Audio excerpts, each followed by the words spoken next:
I have no idea, babies.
Babies. Assure me.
The glow change in the armor? No. The armor stays white, regardless of what you do. It doesn't change, and it's kind of stupid.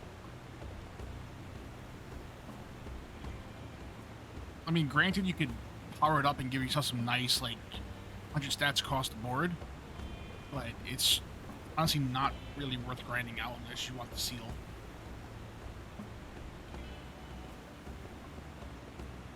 In all honesty.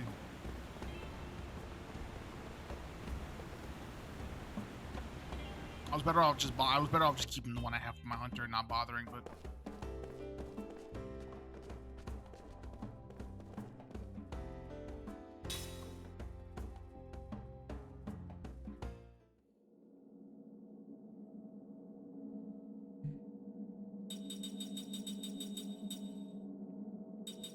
so I have 3 to read. All right.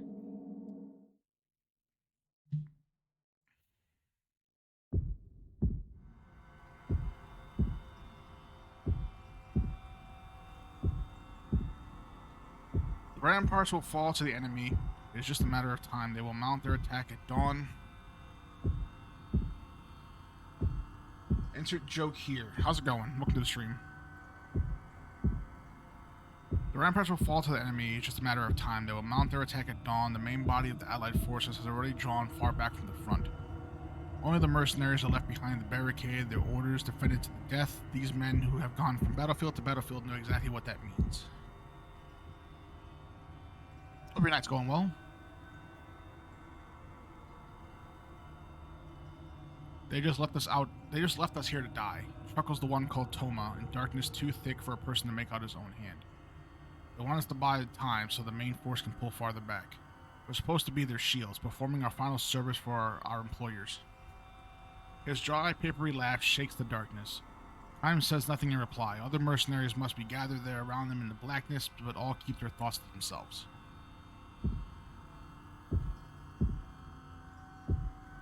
Mercenaries have nothing to say to each other on the battlefield. They might be on opposite sides in the next battle. At a time like this, especially when they have to defend the barricade against enemies' withering attack, they can't spare the time to even look at each other's faces. Time knows nothing about this fighter called Toma. His voice sounds young. He probably has very little experience as a mercenary.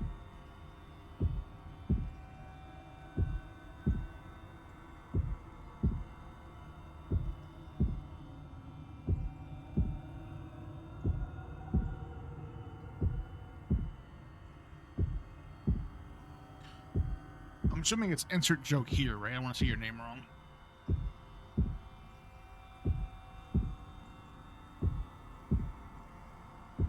If a man grows talkative in the face of death, it means that deep down somewhere he has a weakness that prevents him from becoming a true soldier. A mercenary with even a hint of such weakness can never cheat death and live to see another day. It is the law of the battlefield, and a man like Toma will only learn that law in the moment before he loses his life. We're done for. We'll all be dead in the morning. We'll have that silent homecoming they talk about. I can't stand it. I just can't stand it. In the darkness, no voices rise to second these sentiments. It's too late for talk like this. The day they chose the mercenaries' path was when they should have resigned themselves to death. They sell their lives for little money. They prolong their lives day at a time by taking the lives of one enemy after another. That's what a mercenary is. Nothing more, nothing less. Hey, anybody hear me? How many of us are here?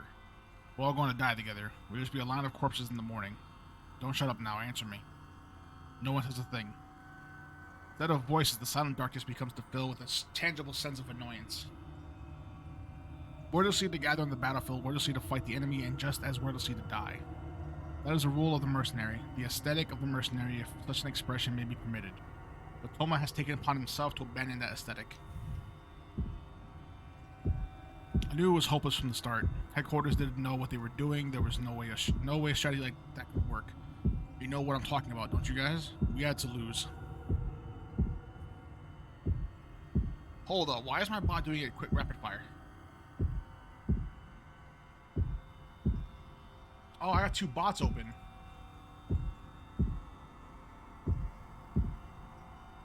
That's why. Why do I have 2 bots open?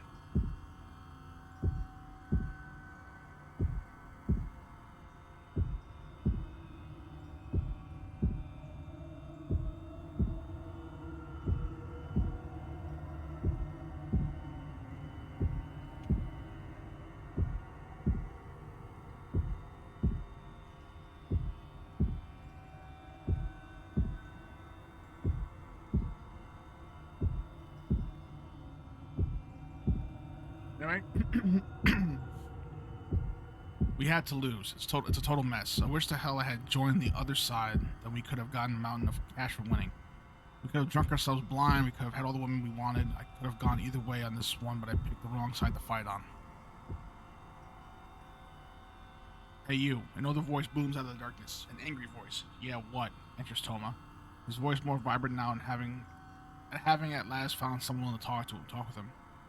As if to crush his momentary enthusiasm, the other man goes on. How about shutting up a while? If you really want to run off at the mouth that much, I can send you to the next world a step ahead like the rest of us.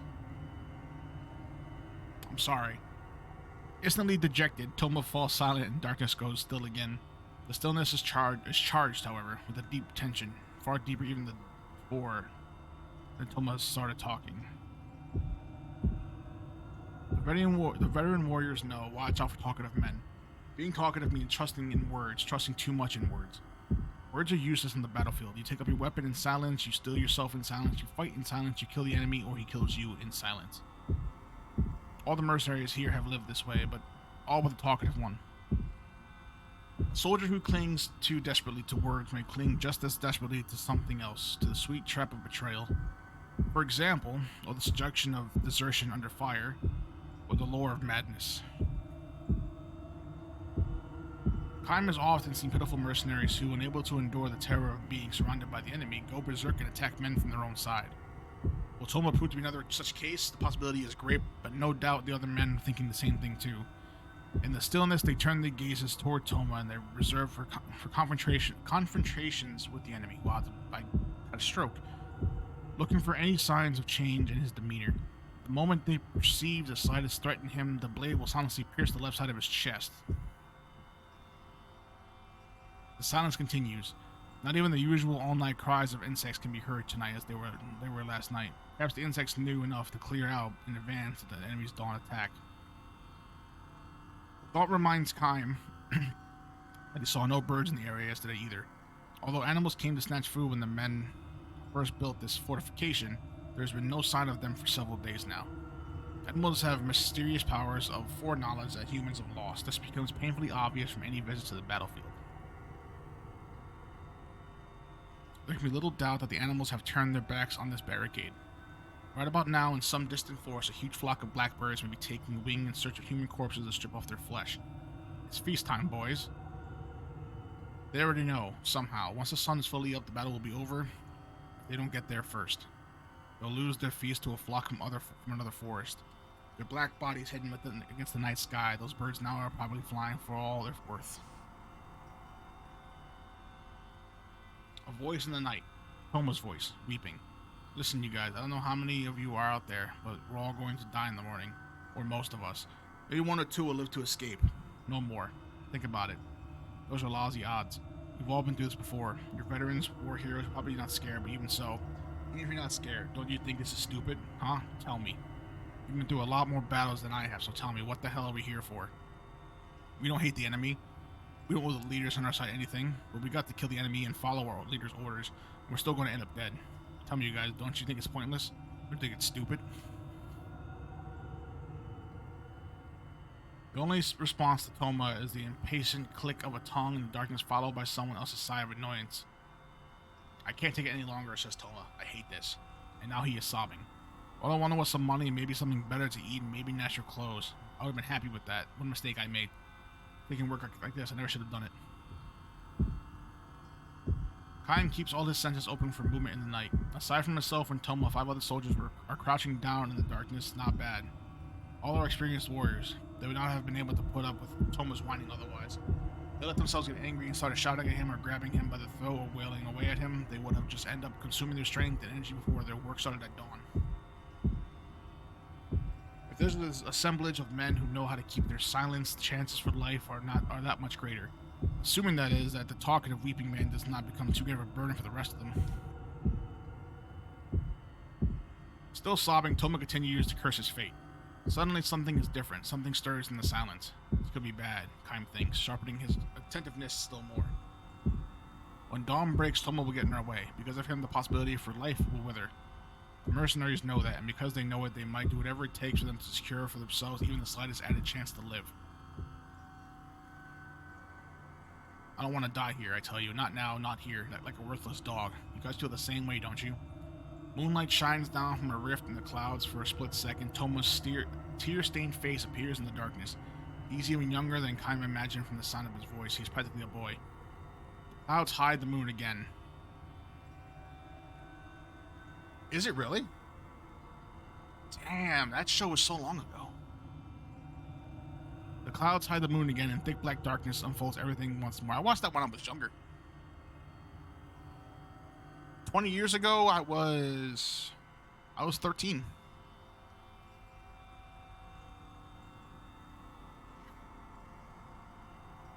A dull light stirs in the depth of the darkness. Without a word, Kaim darts wind-like toward it. He was able to gaze the distance between himself and Toma during the flash of moonlight.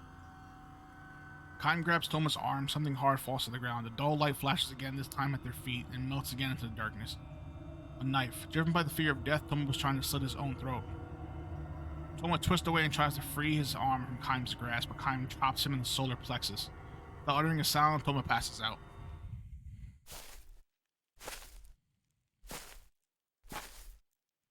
With Toma slung across his back, Kaim strides through the darkness. Eventually, Toma wakes up and thrashes his legs to get loose. Stop it, let me go.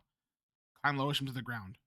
Every once in a while, the moon comes out. Check your direction. When that happens, go straight toward the setting moon, Kaim says gently. What the hell are you talking about? Just don't know where you can get out of here. Kaim has chosen the thinnest part of the enemy's encirclement, of course. There is no guarantee that getting through here will save him. From now on, Toma will have to believe in his own luck and abilities. Are you coming too, Tomas? No, I'm going back. You escape alone. Wow, you come too. Let's both escape. Come with me. Stop. Baby, stop.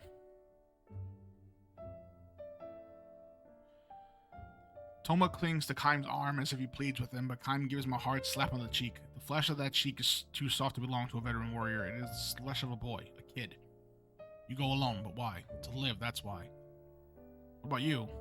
You want to live too, don't you? You should run away with me. You don't want to die, do you? He can't. He wants to live. No, Kaim has no great desire to live. He lives because there's nothing else he can do. He lives because he has to. Toma is far too young, his own burden of life far too fragile for him to know the pain of such a life. We live to fight. That's what mercenaries do. But, get the hell out of here. You're ruining it for the rest of us. You guys never win this battle, so why not run away? It's our job to fight. With that, Kaim turns on his heels and starts back to the way he came. Toma stands there watching Kaim move away, and a moment later, he himself darts into the western forest.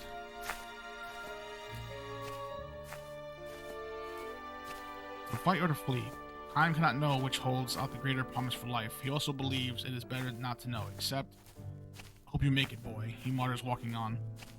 The eastern sky is beginning to brighten little by little. Soon the enemy's all-out attack will begin. In the western forest, a few birds take to the air. Perhaps this means that a small-scale battle has started in silence.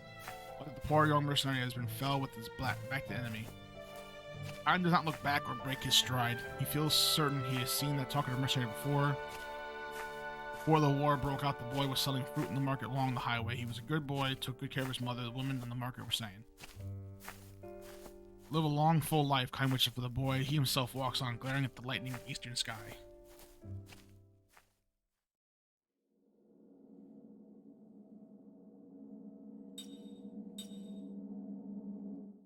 Okay.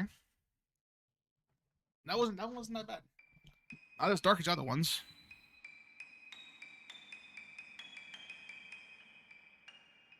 Don't forget me now, you hear?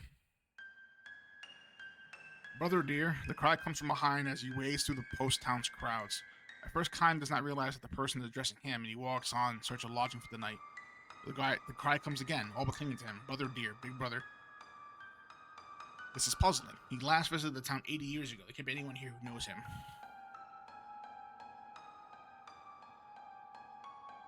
Wait, big brother, don't go. His puzzlement begins to take on the eerie edge, for the voice addressing him as big brother could only belong to an old woman. Without letting his guard down, he turns slowly. Just as he thought. It is an old woman. Dressed in the clothing of a young girl, the tiny old woman is looking straight at Kaim with a big bright smile on her face. I think you may have the wrong person, he says, allowing his discomfort to show. No, I don't, she says with a big shake of the head and an expanding smile. Your big brother Kaim. What? What's wrong, Kind? Did you forget me? Well, I mean, he can't place her. Even if he were to succeed in doing so, he knows he has no acquaintances in this town. He wonders, could there be a chance we encounter with someone he once met on the road? But no, he's sure he doesn't recognize her. And strangest of all, why is with this woman who looks old enough to be his grandmother address him as big brother? Don't pretend you don't know who I am, Kaim. You're so mean. She yells at him loudly enough that the people in the crowd stop and stare at them. It's not just the fact that she is shouting, of course. People always have to shout to be heard in these crowded streets. That alone would not attract attention. The old woman's voice is different from a normal adult yell. It's like the innocent, unrestrained cry of a little girl who throws her whole body into her scream. People turn shocked expressions on the old woman and quickly avert their eyes. Their dismay is understandable. The old woman has her stark white hair tied up with a colorful ribbon, and her dress has the same floral pattern and floppy sleeves as the little girl's. Many of the passerby look at the old woman with a mix of sympathy and pity on their faces. Gradually, Klein begins to comprehend the situation. This old woman has simply lived too long. This is why the past locked away in her memory has become realer to her than the reality before her eyes. The middle-aged passerby tugs on Kaim's elbow. If I were you, I would just walk away. Don't get involved with her. She's nothing but trouble. It's true, says the wife by his side, nodding. You're a stranger here, so you don't know, but this old woman is senile. You can ignore her. She'll forget everything in 5 minutes. They may be right, but the fact that this old woman knows Kaim's name, and the little girl part of her mind, she thinks Kaim is her big brother. He tries probing his distant memories. He spent no more than a few days here so long ago, and he got to know very few people. There can't be any of these left who still remember him. When Kaim goes on standing before the old woman, the noisy middle-aged couple become indignant. Indignant. Wow, I'm having a stroke. Try to be helpful, and what does it get you? Snorts the husband. Let it work out themselves, adds the wife. Let's just go, which they proceed to do. Winding up her voice for maximum shrillness, the old woman calls out to them as they walk off in a huff. Don't forget me now, you hear? In that instant, Kaim's memory makes the connection. Can I read these? Why? Because they're too long, or because you can stroke out like I just did? So long. They are long, but I enjoy the stories, and my buddy Mage does too. So this old woman greets his look of recognition with an expression of joy. Do you remember me now? She cries. I'm Shushu. It's me, Shushu. He does remember her, a little girl he met in this town 80 years ago. Past 5 or 6 years old at the time, she was a precious little thing whose lack of shyness with strangers came from her being the daughter of an innkeeper. Somewhere along the way, she had probably picked up a phrase she heard someone using, so whenever a guest would depart after a number of days at the end, instead of saying goodbye or thank you, she would see the person off with a smile and cheery, don't forget me now, you hear? They're long, but they're really good. I mean, if your imagination's up there, you can imagine what's going on, otherwise it's just words.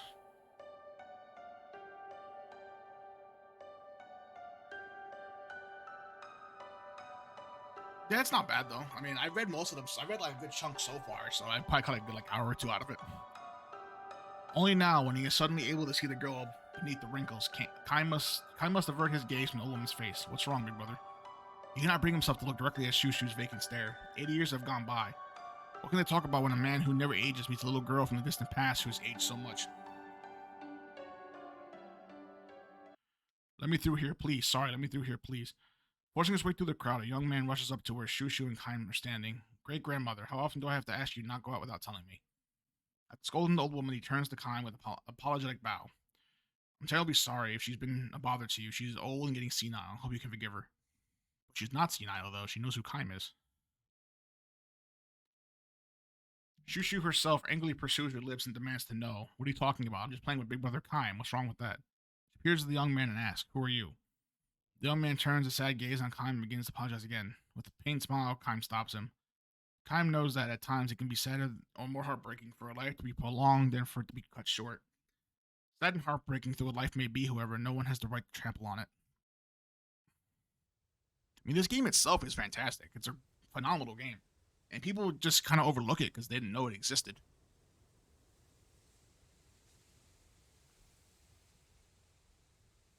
She can't seem to get it through her head that she's old. Even if I hold a mirror up to her, she asks, who is that old lady? The young man whose name is... I'm not even trying to pronounce that name. Cache, whatever the fuck. Further explains the situation to Kaim. She might forget She ate breakfast, but her memories from childhood can be clear as a bell. Kaim nods in silent understanding. Kashay and Kaim sit on a bench in the town plaza, watching Shushu pick flowers. She's apparently making a floral wreath for her long-lost big brother.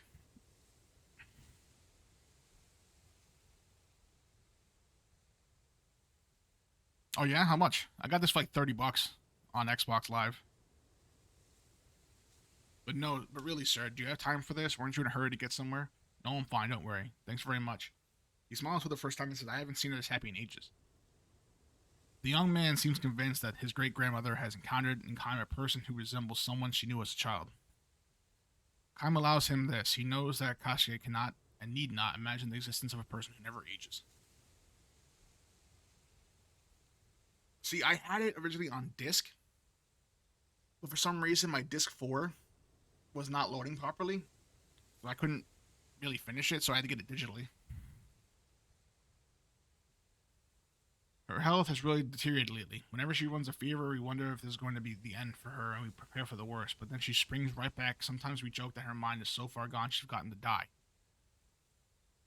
Kaim seems the young man in profile. Kashay was a gentle smile on his face as he speaks to his great-grandmother. No doubt when he was little, she used to hold him and play with him. Grown up now, Kashay watches over his great-grandmother like a parent watching his own child.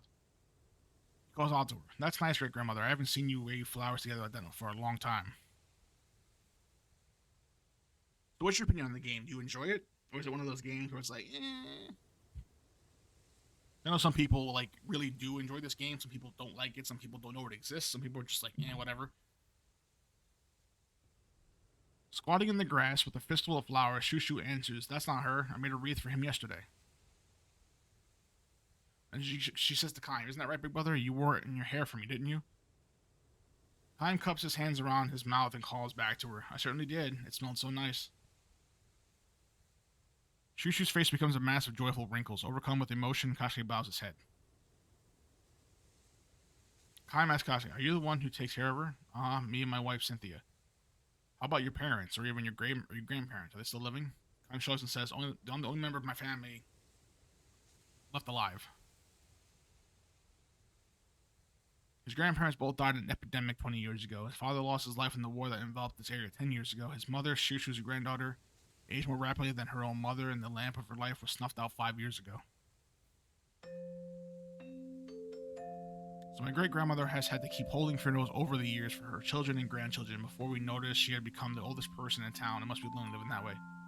I'm sure, answers Kaim. It might even be a kindness of the gods to let people fade out mentally when they live too long. At least that's how I've come to see it lately. You would think she would feel lonely to be left behind that way.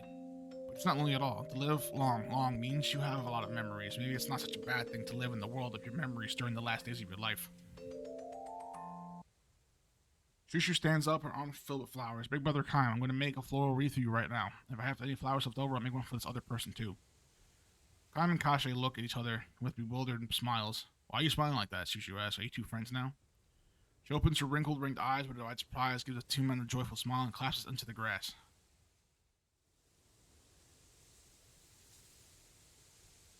Kashay starts to run for a doctor, but Kaim grabs his arm and holds him back, saying, you better stay with her. Ironically, Kaim, who never really know what it feels to like to age, has been present for that very reason at countless deaths over the years. His experience tells him that Shushu will not recover this time. Shushu is lying on her back where she has fallen. Her armload of flowers now spread over her chest. Her face wears a smile. Wait just a minute, brother Kaim. I'll make your wreath for you right away. Your mind is still lingering among her memories of the past. Would you say like this to the very end? Keep fighting, great-grandmother. Don't let go. Kashay clings to her hand, tearfully shouting encouragement, but she may not even realize that this is her own great-grandson. It's me, great-grandmother. It's me, Kashay. You haven't forgotten me, have you? I bathed you last night. You knew who I was then, didn't you? Kashay appeals to her with all his might. But Shushu, a girlish smile on her lips, is parting for that distant world. I'm going to be a father soon, great-grandmother. Remember I told you last night, Cynthia has a baby inside. It's going to make you a great-great-grandmother. Our family is going to grow, another person with your flesh and blood. Still smiling, Shushu grasps one of the flowers in her chest in her trembling fingers. She thrusts it toward Kashay in a voice no more than a whisper. She says, don't forget me now, you hear? Kashi doesn't understand. Indeed, how could he know the little phrase she always used to speak long before he was born? Kaim puts his arm around Kashi's shoulder and says, answer her. I know what you mean, great-grandmother. I won't forget you. I'll absolutely never forget you. How could I forget my own great-grandmother? Don't forget me now, you hear? I won't forget you, great-grandmother. Believe me. I'll always remember you. Don't forget me now, you hear?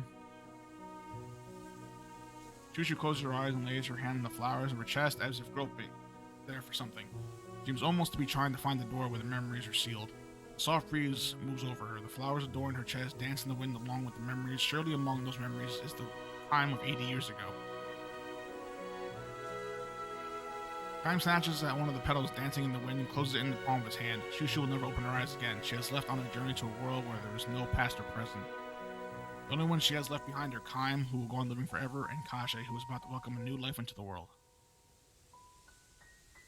Clinging to her corpse, Kashe raises his tear-stained face to look at Kaim. Thank you so much, he says to Kaim, the traveler. Thanks to you, my great-grandmother was so happy to be picking flowers at the very end. No, it wasn't thanks to me, Kaim says. He closes his fist on the petal in his hand and says to Kashe, I'm sure if she hadn't made a wreath, she would have given it to your sweet blue baby. Kashe shyly cocks his head and mutters, I hope you're right. Then, smiling through his tears, he declares, I'm sure you are. About that promise you made to her, be good and don't forget her. No, of course not. People go on living as long as they remain in someone's memory. With these words, Kaim begins to walk away slowly. Behind him, he hears Shushu's voice. Don't forget me now, big brother Kaim, you hear? There's the voice of a little girl from 80 years ago, ringing over ever clear, sweet and innocent, declaring farewell to the man who will travel life forever. That's a fucked up way to die.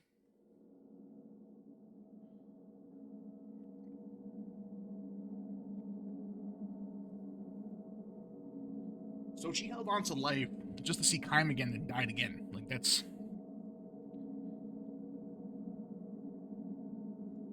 Like, Jesus Christ, man. Like, literally just held on to life just to see Kaim one last time.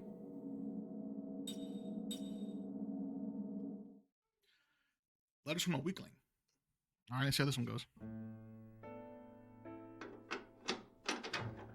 I never actually read these the very first time through this. I read the first one and didn't really care after that.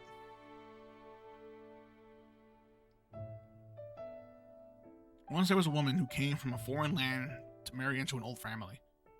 Her husband was from a tiny village in the mountains, but he was working in a thriving harbor town abroad when he met and fell in love with her. At the time he asked her to marry him, his father and his home country collapsed and died. Being the eldest son in his family, the youngest man had no choice but to return to his homeland, taking her with him, of course.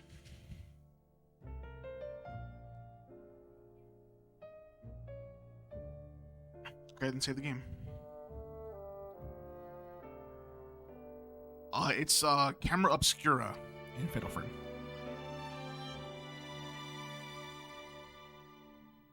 Her name was Mina. This was not the name used by women of this homeland. Indeed, her name was not the only thing about her that was different. The color of her skin, hair, and eyes, and the language she spoke were all different. Yeah, if you type in Camera Obscura, you'll get the points.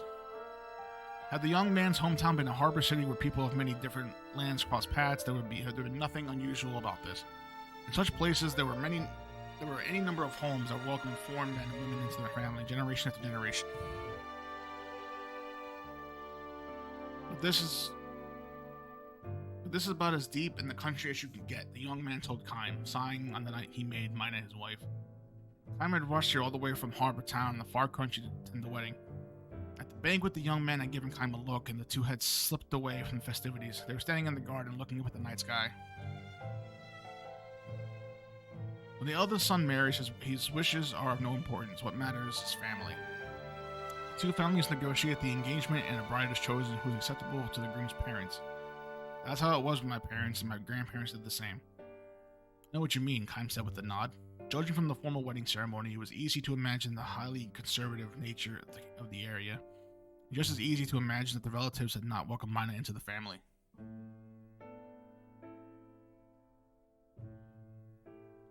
Alex, Kaim said to the young man. Yes, the young man answered, still looking up at the sky. You are the only one who could protect Mina, you know. I know that much, Kaim. Mina is a wonderful girl. I know that too, of course. The three were good friends. Kaim and Alex had worked together offloading ships at the same pier. And also together they had often gone to the neighborhood where Mina worked in an outdoor stall. Even now, Kime retains the bittersweet memory of Alex and Mina struggling to communicate in each other's languages. You know, Kime, Alex said that night into the sky. I think you sensed it too, but Mina was drawn less to me than to... Kime cut him short. Never mind, he said with a pained smile. Of course, Kime knew how Mina felt, and if he had responded to her feelings, she and Alex would not have been married here today. But Kime had held back. Instead, he had urged Alex to pursue his love for Mina and help the two come face to face. He felt no regrets about having played the part of the unlucky Cupid for them. Destined to continue his never-ending journey, Kime wasn't able to love Mina in return. One of Alex's uncles stepped out of the house, drunk. "Hey, Alex, what are you doing out here?" he growled. "The groom can't be with us from the reception." "Sure, I'll be right there," Alex said, turning towards his uncle. Kime tapped him on the shoulder. "Make Mina happy, Alex." "Leave it to me," he answered with a smile. "Come on," said the uncle, "hurry up. The groom's supposed to sit there the whole time the entire family is here. We're going to drink the night away." He grabbed Alex's hand and dragged him back into the house. The man was all smiles with Alex, but when he glanced at Kime, his borderline polite smile could not disguise the gleam of distrust in his eye for an outsider. Kime was sure he had noticed that same gleam, though perhaps not as openly displayed in the eyes that led into Mina. So that was the kind of village to which Mina had come as a bride. "Better make her happy, Alex," Kime called out again toward his friend in seating form. "I'm counting on you." While the uncle had his arm around Alex's shoulders, he was noisily monopolizing his nephew's attention. Alex never heard those words from Kime. His uncle's a dick.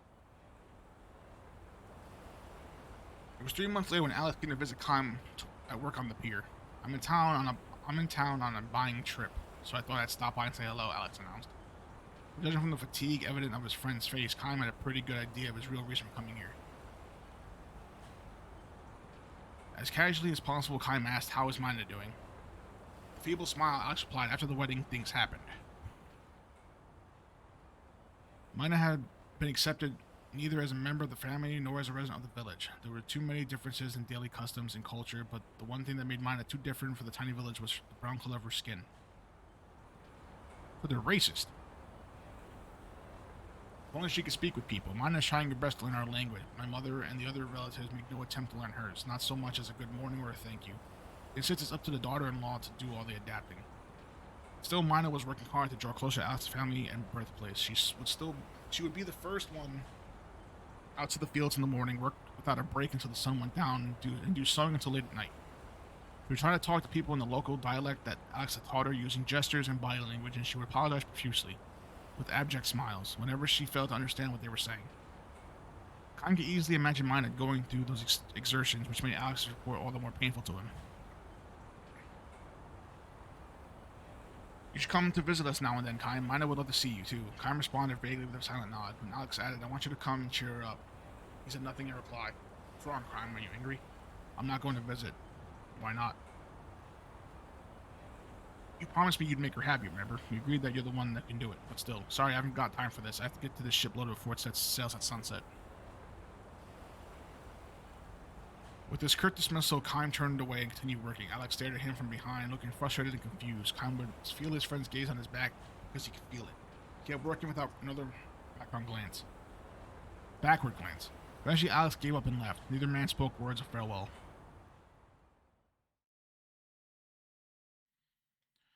A year after the wedding, Mina gave birth to a son. The boy had brown skin like his mother. He had just started crawling when Alex visited Kime again. This was talk of a divorce, Alex said. Oh, there was talk of divorce. There was talk of divorce, Alex said. "There's nothing wrong with our relationship. Mina and I love each other, but that's for certain. My mother and the relatives say there is no way they can accept a brown-skinned child as their family heir. His existence supposedly harms the marriage prospects of my younger brother and sister, too. They want to send the baby to Mina's family. It's gone that far." That's just racist. Alex had lost a great deal of weight. He was obviously living with much pain every day, trapped at sea between family and Mina. None of this made sense to Kime. However trapped Alex might be, as long as he was firm on what was important to him, there could be only one answer to the family's demands, and he should be able to arrive at it without anguish or confusion. "I know how strong you are," Alex sighed, speaking to Kime's back as Kime went on hoisting huge, spine-snapping crates in silence. The Longhornsmen here were all paid for handling crates on their own, loads that it would take 3 ordinary men to lift. Daily wage was calculated by the number of loads each man lifted, so asking for help would result in a pay cut. For this reason, Kaim and the others never complained or asked for any help. They would lift even the heaviest loads by themselves. Alex had been like that too. If someone nearby asked him, "Are you going to be okay with that?" he would just be all more determined to do it on his own. Fine, fine, he would smile and gritting his teeth. He would lift the giant load. But Alex was not like that anymore. I'm starting to think that maybe in the long run, tying Mina down to a life in the village is just going to make her unhappy. My relatives say they'll support Mina and the baby, so it's not like as if we abandon her to chasing her away. It's just that for both our sakes, starting a new life. Having finished piling the crates on deck, Haim turned toward Alex for the first time. He was looking down at Alex on the pier. "You alright with that?" "Huh? If you're convinced that's the right thing, then go ahead and do it. It's not for me to interfere." Alex's features distorted under impact of Kaim's words. Kaim said nothing more but went back to work. His anger and frustration were reaching the boiling point. Alex had no idea that Mina had been writing to Kaim on occasions since shortly after the wedding. About the hardships she had been facing in the home of her husband's family, she said not a word. That she would spell out how happy her current life was and declare repeatedly how much Alex loved her. Always letters would end like this: "I'm sure you two must be living happily, Kaim." This is why Alex's report to the situation at home had filled him with such intense anger and frustration. He never answered Mina's letters. He felt certain that if he were to write to her, whether with words or encouragement or comfort, or even playing along with her sad lies, something important that gave her spiritual support would snap in two. "Come see the baby, Kaim," Alex pleaded. "Mina would be thrilled if you do that." Instead of responding to Alex, Kaim called out to him from the dock. "See that crate over there? Can you lift it?" The crate near Alex was one of the same size and weight as the one that Kaim had just loaded onto the ship. In the old days, Alex would not have hesitated to carry it up to the ship. Every muscle of his body shuddered.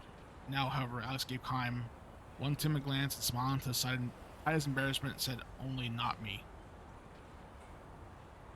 Kaim said nothing more. He felt strongly that their long friendship had come to an end, though in fact for Kaim, whose life would go on through all eternity, but nothing more than a momentary acquaintance. That's kind of fucked up, dude. Kaim's been on his endless journey ever since. Now and then he thinks back to those bygone days. Both Alex and Mina long ago come to dwell among his distant memories, the kind of memories that revive with a deep sense of bitterness. And they are there to this day.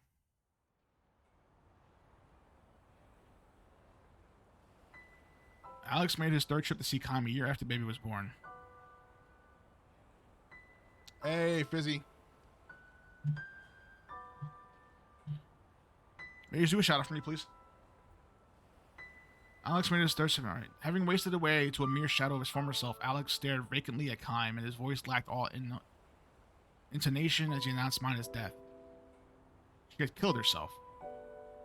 "Hang yourself in the barn." Kaim was amazed at his own detachment as he took in Alex's words.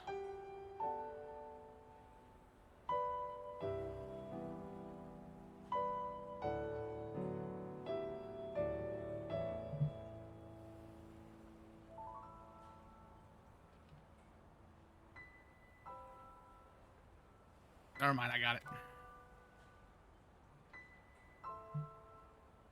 Mina's letters had stopped coming several months earlier. Either she no longer needed to spin those sad little lies about being accepted by Alex's family, the townsfolk, or she had lost the strength to invent them anymore. And in fact, it was the latter Kaim was learning now. To the very end, she could not make anyone accept her. My mother, my family, or the town, Alex said tearfully. She was all alone, finally to the very end. Without a word, Kaim punched Alex in the face. Alex seemed to know and accept the fact that the punch would be coming. He did nothing to resist or defend himself. The fist hit him full on and sent him sprawling in the road. "Why?" I demanded to know. "Why'd you say she was all alone?" When Alex righted himself, he smashed him in the face again. Alex began coughing violently and uncontrollably, and when he spat up a gob of blood, a broken back tooth came out with it. Kyron knew well enough that Alex had been suffering too, that he had been engaged in a desperate struggle to do something about being trapped between family and wife. Otherwise, he would never have wasted away so dramatically from the brawny young man he used to be. As well as he knew this, however, Kaim could not forgive him. He had promised, he had given his word, he would make Mina happy, he would protect her. Kaim could never forgive Alex for failing to make good on his oath. Wiping the blood from his mouth with the back of his hand, Alex dragged himself to his feet. "I know how strong you are," he said to Kaim as he had once before, but this time his words took on a far sadder tone. "But let me tell you this, Kaim. My mother and my relatives and the others, their way of looking at things is not completely crazy. To live in peace and quiet in the country, you have to follow the country's special rules. Just so happens that one of those rules was not to accept a bride like Mina. I was born and raised in that village, and I know the village code. I know it all too well, which is why I have been such pain in all these months. I'm a weakling, I suppose, in your eyes. I'm probably so weak you want to spit on me, so laugh at me, hit me, despise me if you want to. Come on, hit me again. Alex thrust his face at Kime for more punishment, and Kime threw another punch. This one landed squarely on his nose and may have broken it. Alex crumbled to his knees. The blood that gushed from his nose was blacker than the blood from his mouth. Alex looked up at Kime with a smile of self-derision. Mina should have been with you. That's what I think. If she had married you and not some weakling like me, she'd still be alive. With a wordless, strangled cry of rage, Kime lunged at Alex, grabbing him by the collar and hoisting him into his feet. Another punch, and still another. Kime was not planning to stop punching Alex. Now, though, with Kime's hand still fastened to the front of his shirt, Alex looked straight at Kime for the first time since coming to the dock. Why didn't you ever answer Mina's letters? That's all she was hoping for. A letter from you. So he knew. Alex knew everything. It's terrible out here in the country. Anybody who wants to can find out who wrote letters and who's got them. Everybody here is like, it's like family. Anybody but Mina, that is. If Alex had wanted to, he could have quashed Mina's letters easily. Then not one of her sad little lies would reach Kime. But instead, Alex had read the letters, resealed the envelopes, and sent them to Kime one after another. He internalized Mina's sad little lies and started looking for Kime's answers even before she did. Kime slapped his fist in midair and asked, "How could I have possibly answered her?" "Why not?" Alex retorted. "You knew how trapped she was feeling. You must have known how much encouragement one word of you could have given her. But you were Mina's husband. Yes, that's true, but you were always the one deepest in her heart. I knew that. Because I knew, there was only one thing I could do. No, that couldn't be." Astounded, Kime lowered his fist, and Alex said to him, "I wrote to her. I pretended I was you. And I wrote her letter after letter. Be strong," I told her. "Keep your spirits up. I'll come see you soon. You're too strong, Kime. You can't understand the feelings of weak people. I don't have that problem. I'm weak. I understand how weak and like mine have felt." Alex cried, the blood streaming from his nose and mouth. "There's one thing I don't know, though, Kime. I don't know whether Mina actually believed that the letters I wrote were from you, or whether she knew that I was doing and pretending to believe. I wonder. Was life in my village so painful to her that she couldn't go on living there without pretending to believe?" Kime made no attempt to answer Alex's question. Slowly, he let the strength go out of his own clenched fist and released his grip on Alex's shirt. Alex drew a step back from him, then took another step, putting distance between them before his final revelation. "There was one letter, just one, that I didn't send to you. That was 3 months ago. It was the first letter in which Mina begged you for help. She said she wanted to run away and asked you to come to save her as soon as possible, to rescue her and the baby." That was the letter Alex threw away. Posing as Kime, he wrote a 2-word answer: "Be strong." The day after she read the letter from Alex, Mina hanged herself in the barn.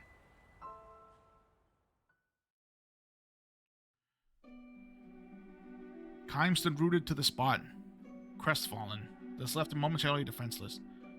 Alex shot his fist at Kime's solar plexus. Through his feeble blow could hardly be called a punch. The pain it inflicted might have been greater for Alex's own fist than for Kime's superbly conditioned muscles.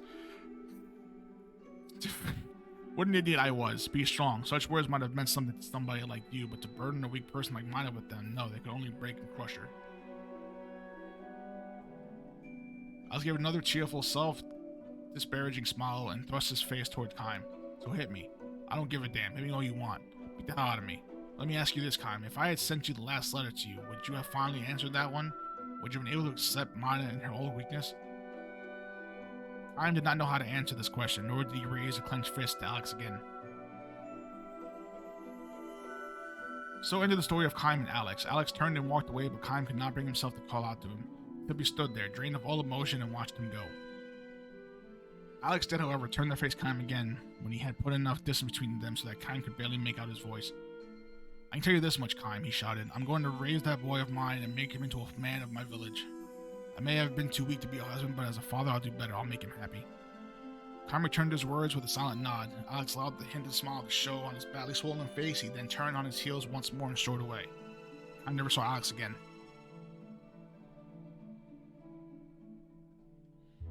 Every now and then, Kime remembers Alex and Mina as he proceeds on his endlessly long journey. When he thinks back on what he himself was like in these days, wanting only to be strong in all things, memory is a bitter one. If only he had been the person he is today.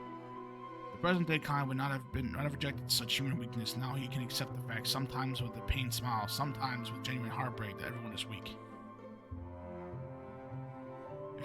If he could only begin his journey again, might have had to die. This is no more than a hopeless dream. He meets them only once, and then they are gone forever. The mortals, the humans, the ones without eternal life. This is what makes them all the more dear to him.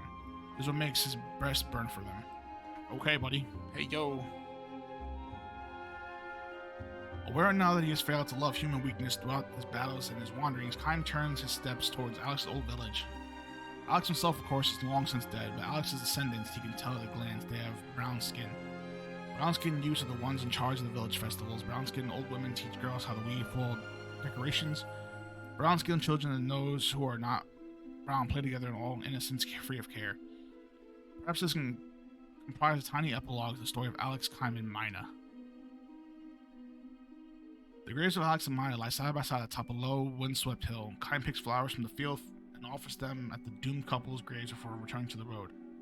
What is human strength after all? Kaim still doesn't know the answer to this question. This is why again today his journey must go on.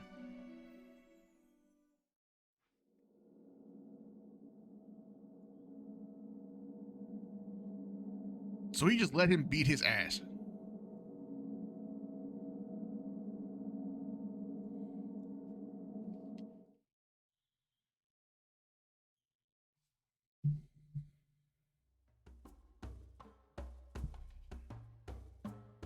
Yeah, this country peaceful and all, but this isn't it kind of boring here? Also, there's a place called Ghost Town across from New Port. Run down the decrepit neighborhood, but maybe it suits you better than the city. I know you aren't much for things of peace and arts. What are you trying to say? It does sound like I could help break the tedium. I'm gonna go have a look. Like, he beat his ass. Kind of funny how Alex knew the entire time he was sending letters back and forth. Like, she was sending letters to him.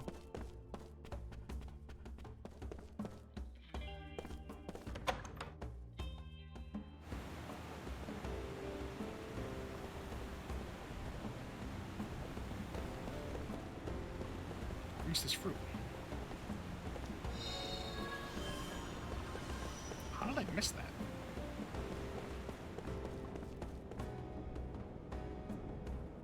A lot of these stories are really good. I enjoyed most of these.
Oh, right, there's monsters here. I think.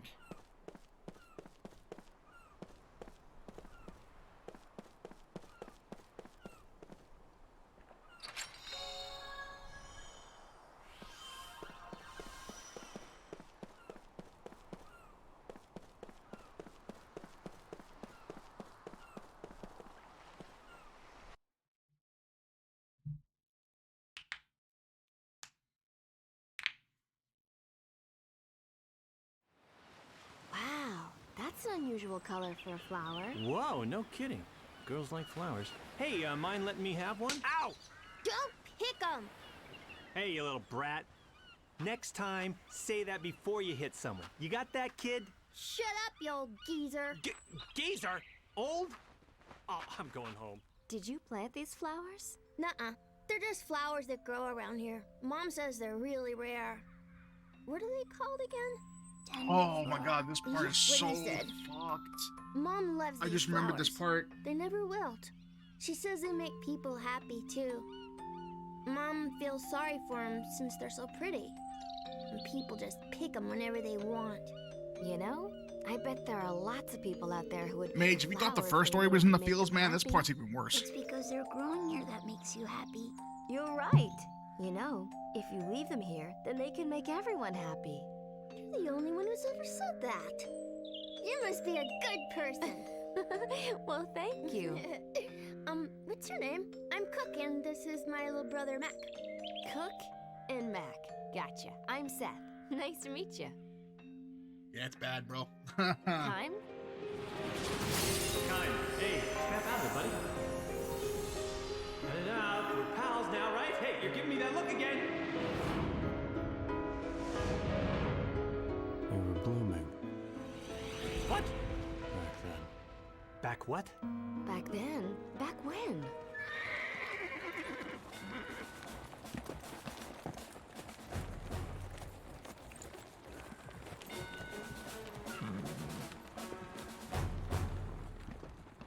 Check it out. It's those prisoners the Queen just released. Yes, this looks suspicious. What are you characters up to? Hey, stay back! Watch Not out like for the this, right? flowers, Exactly. Please. Flowers? Hey, if you want to pick a fight, do it someplace else. Interceptor. Hey, those are tender flora. You know, the ones that'll make you happy. Oh, I've heard good things about them. You're thinking about your girl, aren't you? Yeah, if I bring her these Yeah, flowers, his dog's getting name her is the sack would be a Interceptor. Snap. I am on the same wavelength with that guy. Hey, let me get some of that action. Don't even go there, Jansen. All right. Hey, you can't have them. What's with you, kid? Out of my way! Cook! Are you Yeah, just okay? type in interceptor to get the points. Yeah. Real mature there, picking on a kid. Uh-oh. Hey, fun. Listen up, losers. The Numaran military has the right to seize anything that grows on Numaran soil, including those flowers. It's just a bunch of flowers. It's silly to pick a fight over something so small. No, the questions appear every 10 minutes. What's with you? So as long as you answer it, but the next 10 minutes you'll get points for it. Out of the way, kid. It's no big deal. I'm just gonna take 2 or 3. No, What's with you, kid? I can't hear you. I said no. Whoa. I still can't hear you. Oh, how cute. Hey, check out the tough guy. I'm not moving. Hey! Crap! Yeah, they appear every like 10 minutes.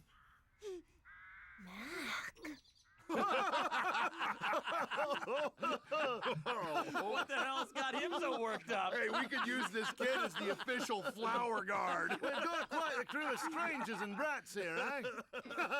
Why don't all of you get lost? You're mucking up Numara.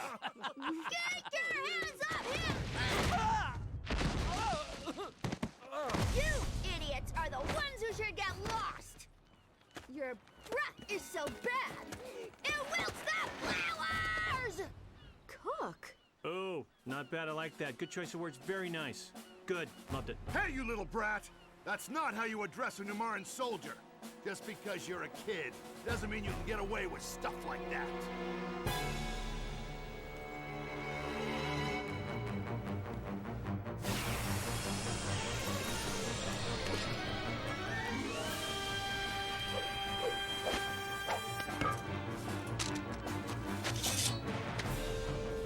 I wonder how long your chivalry will last.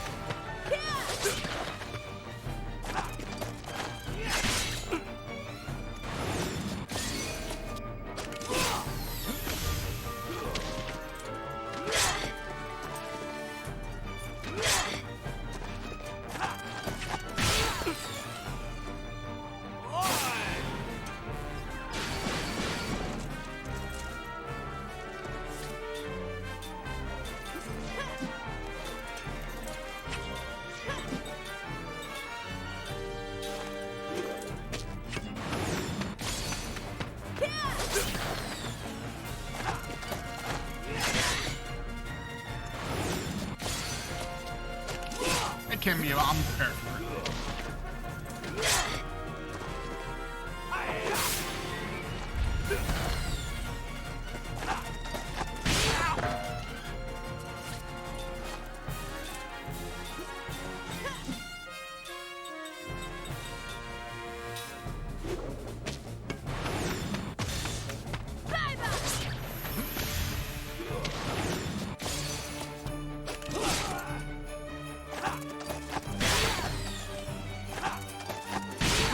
Oh shit, killed Jansen.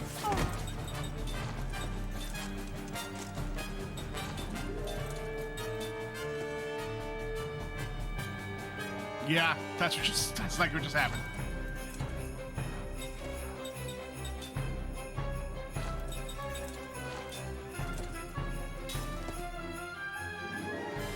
Okay. That was close.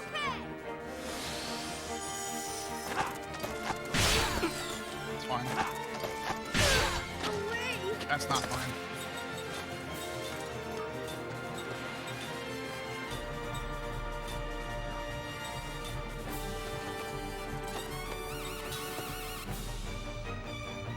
Okay. Sorry about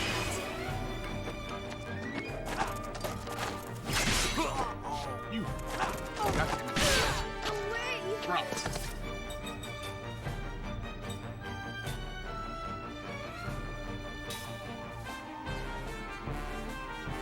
Okay. that.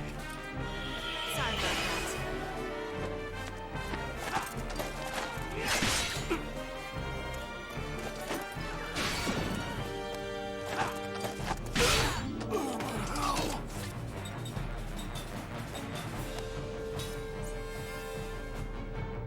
Okay! Thanks.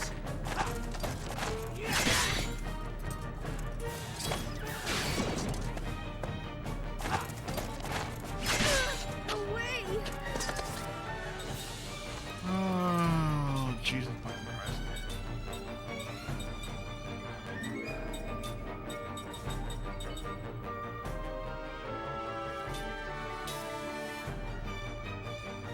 Okay.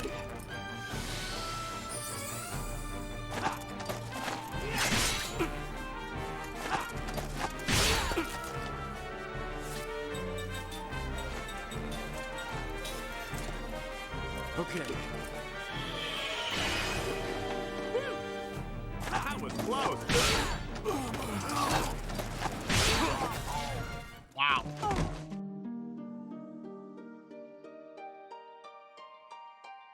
All right.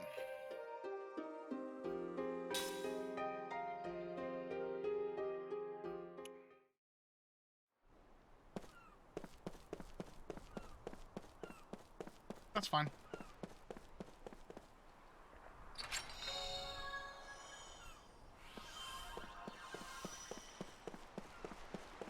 I've never had a problem with that fight before. Ever. I love it. I'm gonna skip it. I already fucking seen this.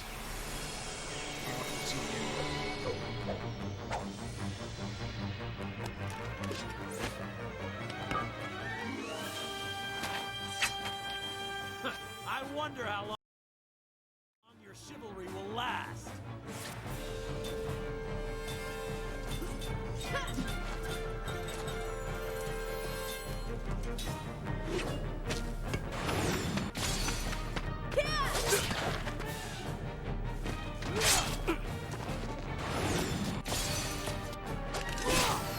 Oh, nice crit.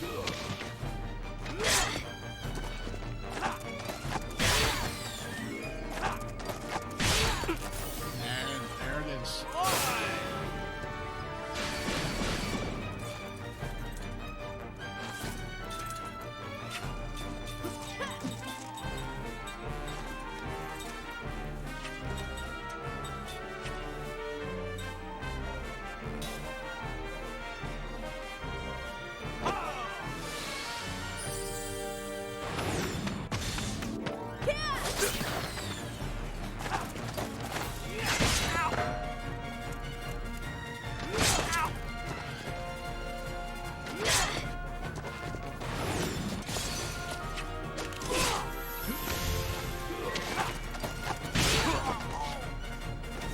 God damn it.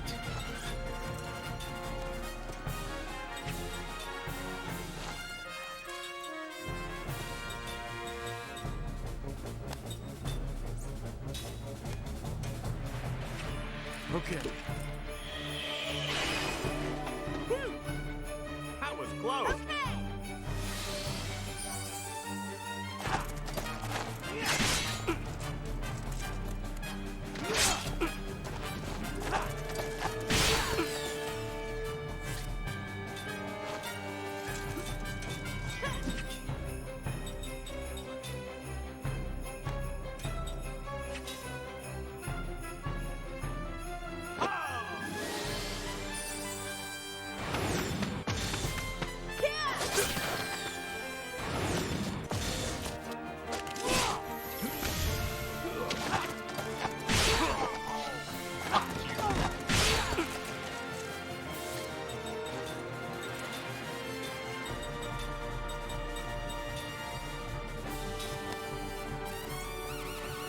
Okay. That was close.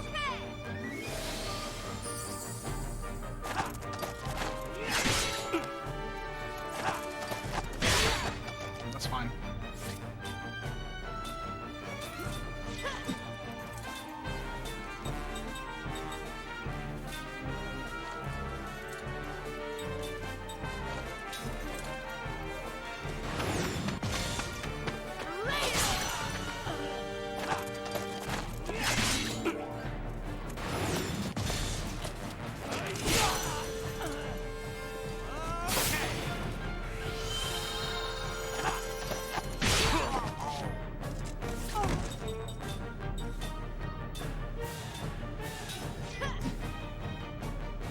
Okay. Close.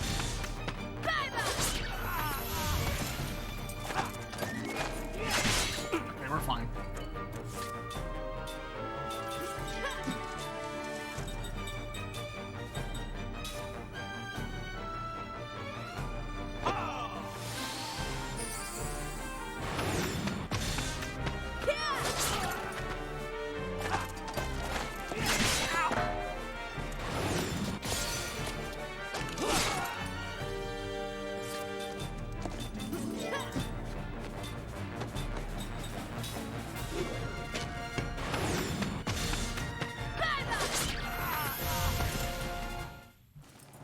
Two tries, we're fine. There's no rhyme or reason to that.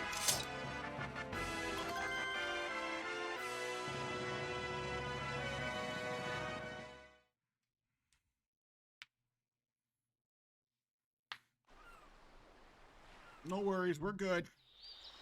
I knew they weren't ordinary travelers. We'll find out who you really are one of these days. Don't you forget it! Yeah, we'll remember whatever we want, stupid. Wow, you guys are all so strong. Well, we've been doing this for a while. These guys haven't lived as long as they have for nothing, you know. We want to thank you somehow. Right, Mac? How about we bring him home? Home? Yeah, we don't have much, but we'd love it if you came to our house. That sounds really fun. What's the plan, Kime? Let's keep moving. Oh, come on. It'll be fine to rest for just a little bit, won't it? Yeah, Kime, what's a day or a week, month? Come on. Please?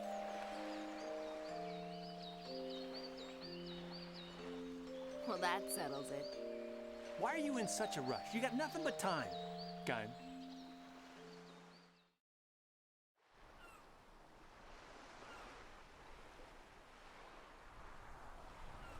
You just pass straight down until you see the ocean and turn left. The house, the blue door, you can't miss it.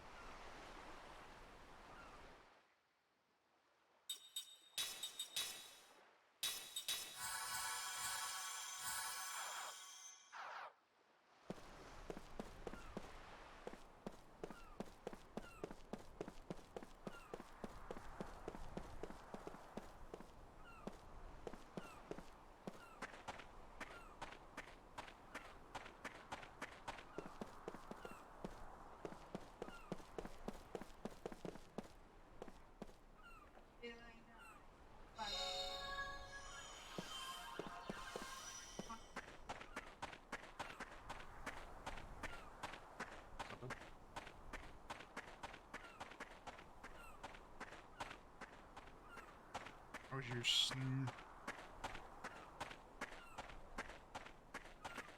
Come on.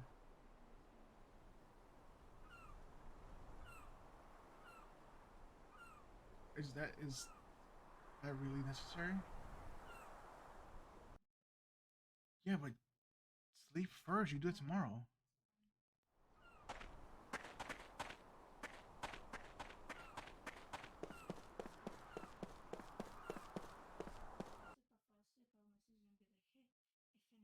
Well, only 10 for laundry.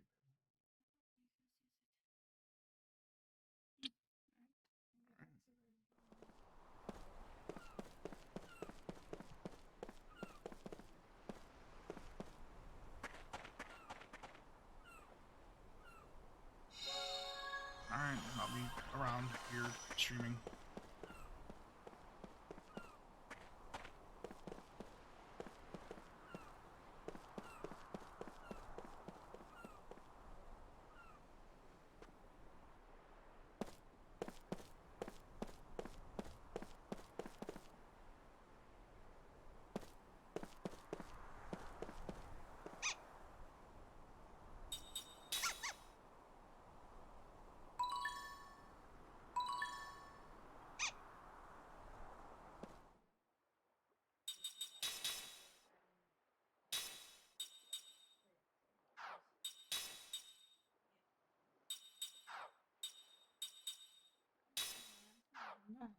Fun.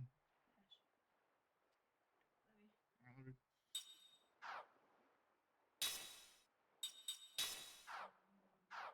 Never ends, does it? Alright.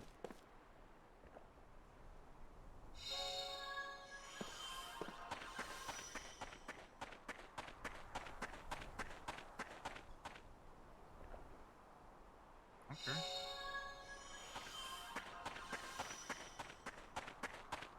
My drink's in the way, so you're taking some of it. The fuck does that even mean? Told. I love you. Slot seed. I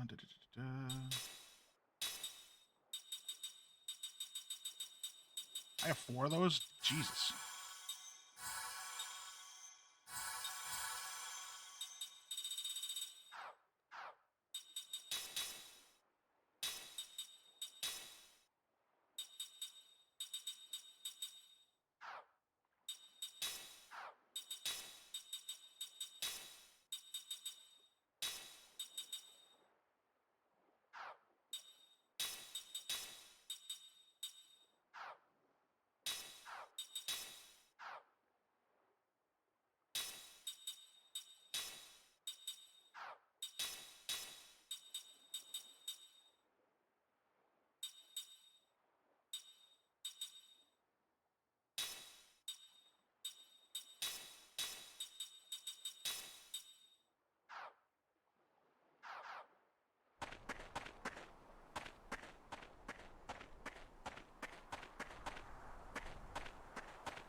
Are there being fights here?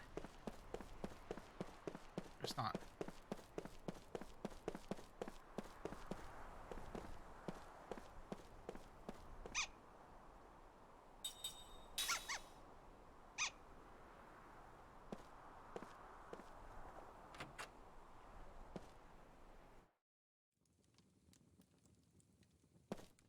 I'm gonna rob your house real quick.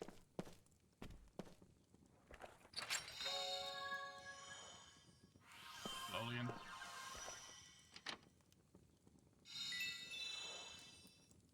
Oh, 1G. So rich. Feel better now that I rob these people of their money.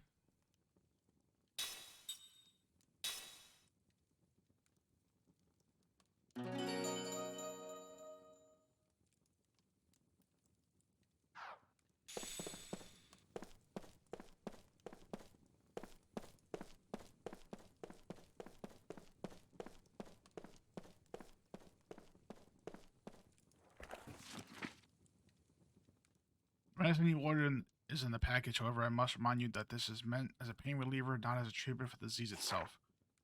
I know you're not prone to fits of despair, so I will be blunt. With your illness in such an advanced stage, treatment with conventional medicine will be difficult. I sincerely recommend you visit a doctor at least once. Ask your Majesty, I'm sure procure a talented sorcerer to suit your interest. Please take advantage of it. You must think about the children. Furthermore, I have my doubts that living ghost town is the best thing for your health right now. That you're keeping up the house after your husband's death, but you must consider the needs of living first. Do you have any family you can call upon? I hope you can have the best treatment you need. Best regards. Hey, Mom! Yeah, this part's Mom, fucked. we're home. Mom, we brought some guests. Is she sick? Looks like it. Good afternoon. Hey there. These people are from Ura. They protected the Tundra Flora from these stupid soldiers, didn't they? The flowers.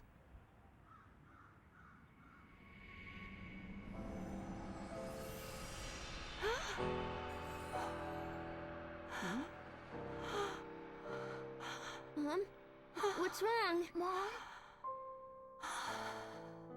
The flowers. They've let me see you one more time.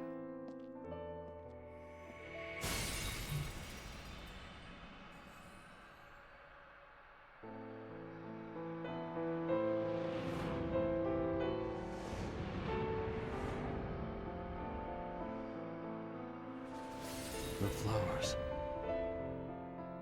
They brought us together. Oh, Father. Father?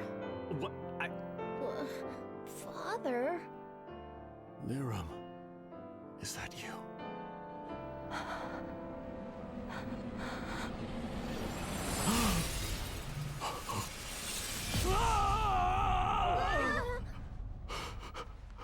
Father.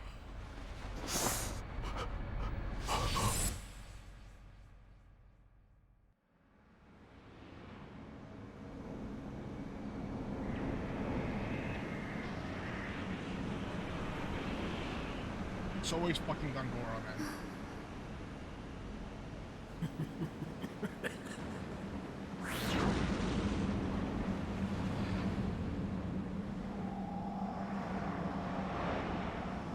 Liram! Liram.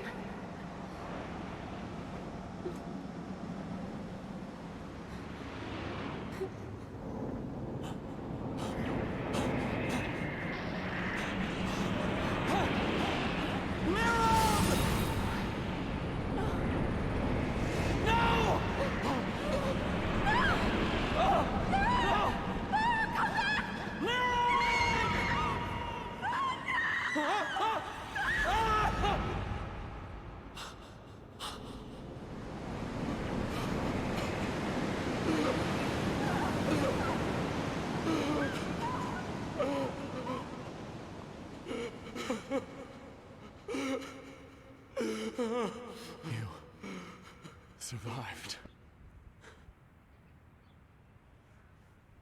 Kime, your memories.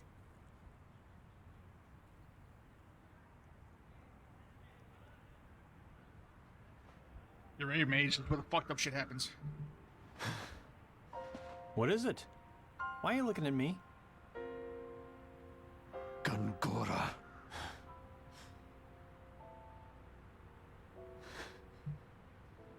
Gongora was there.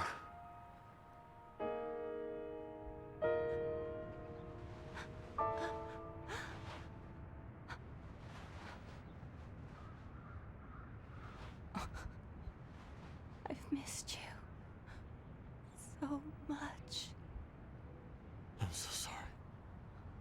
I couldn't save you myself. Is Mom? I don't know. I haven't seen her since. Sarah. I have to find her. She doesn't even know you're alive. I don't have much time. Cook. Mac. Come here.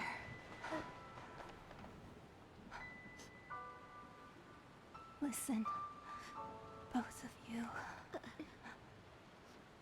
Kaim here is my father. I know he looks very young, but he is your grandfather. The one I've told you so much about. Your dear, dear treasures. I've been able to hold on this long because you've been here. Mom? Father, take care of them. Please. Of course. Father, there's something I've always wanted to tell you.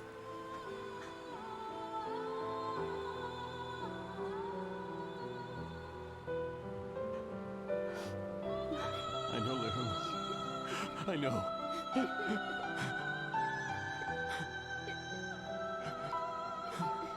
Lirim! Mom? Mom? I'm glad. So very glad. I could see you once more. Mom? Lirim! No, don't go. I'll bring Sarah here, I swear. Hang on, Lirim. Mom? Mom? Mom, no! No!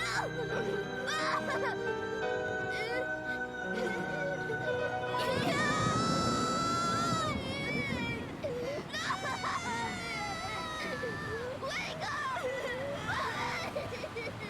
Dying blood.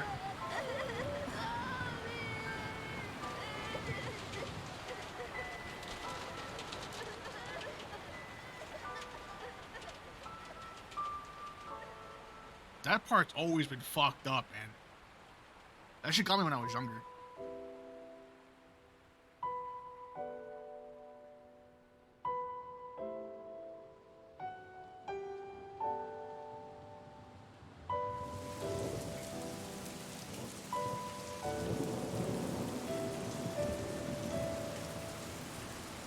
She was sick.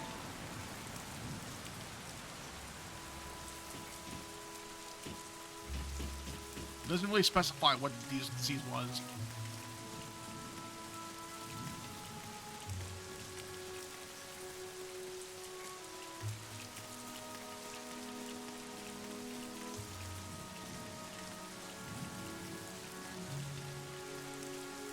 Because I don't think it ever specifies. Father, if only I had a fraction of your strength.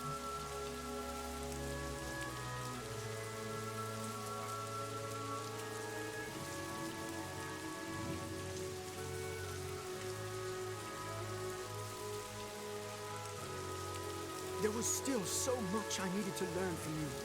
I depended on your guidance even when you scolded me for my weakness. Father!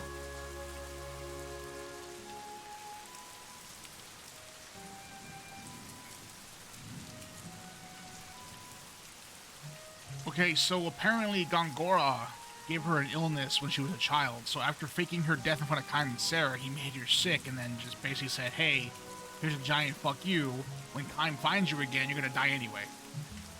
And the medicine couldn't heal it because it was due to magic. So again, Gongora is a fucking piece of shit.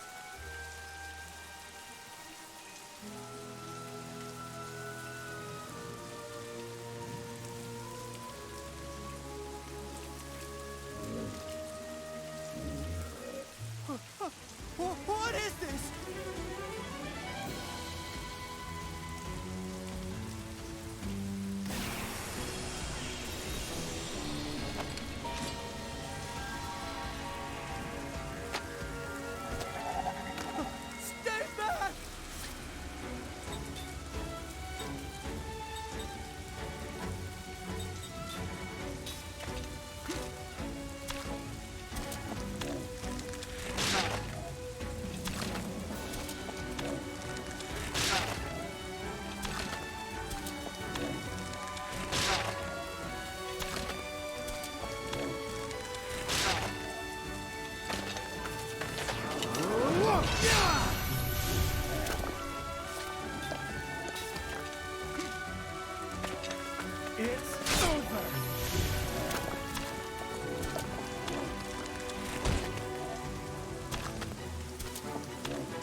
a whiny little bitch, though.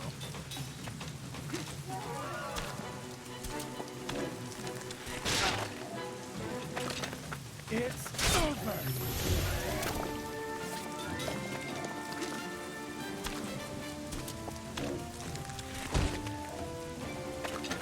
It's over. Little by little. So who do you think's worse, Mage? Kefka or fucking Gongora?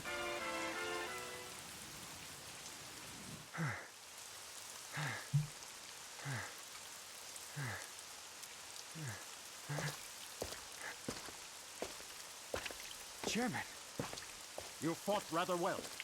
I'd expect nothing less of you. You were watching. Why didn't you help me? Well, I didn't expect a frail puppet like that to best someone of your blood. I sent it simply to test Gongora's you. worse. Do you understand what I'm saying? What? That puppet was one of your pawns? Why would you do something like that to me? Because I do not wish to see the throne restored. The throne restored? Wait, was the poison soup your doing? Chairman, answer me!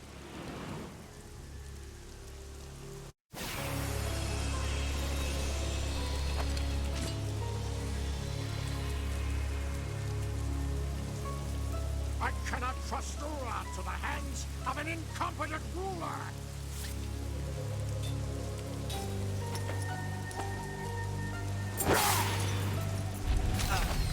Is that why you tried to kill me? As long as a member of the royal family exists, dissidents will try to restore the monarchy. The royal bloodline must be extinguished. Just by being alive, you give those dissidents hope.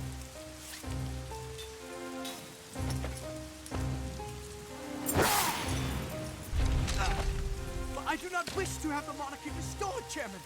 There is no reason to kill me. Gongora does some really fucked up shit, I will man. not stand for incompetence. There is only one way to atone. You must die now.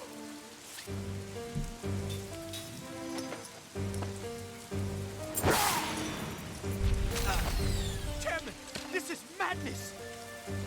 If you are made king, Ura will fall.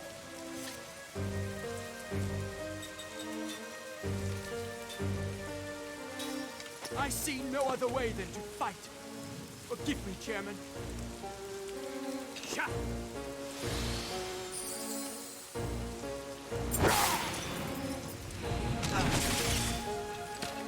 Do you wish our country to suffer?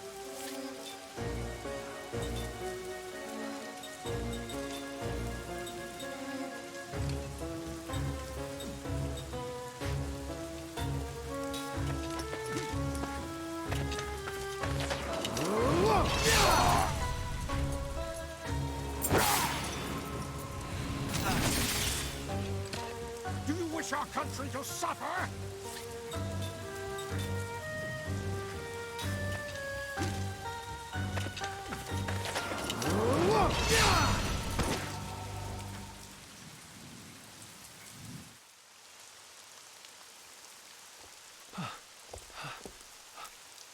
What have I done? What happened?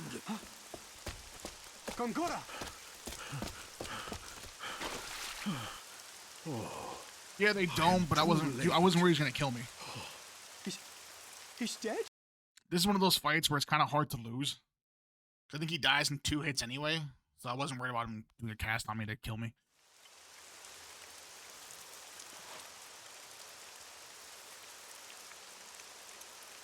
I had no choice. The chairman was trying to kill me. I know. I know everything. All right, let's deal with this calmly, Your Majesty. Please, don't panic.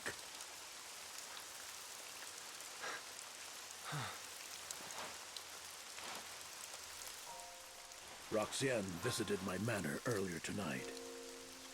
He spoke enthusiastically of his plans to prevent the restoration of the throne, to establish his own influence and such.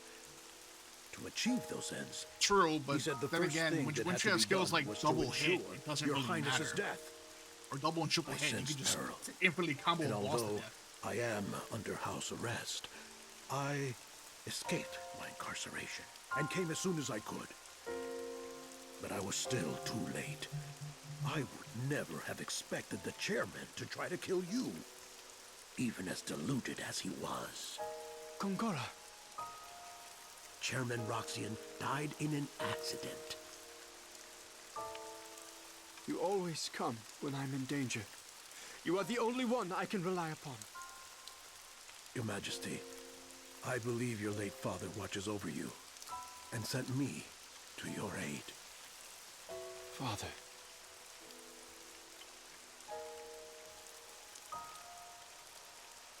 Let us go now. I will handle everything. Your Highness will not be suspected.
Switching on quick, mage.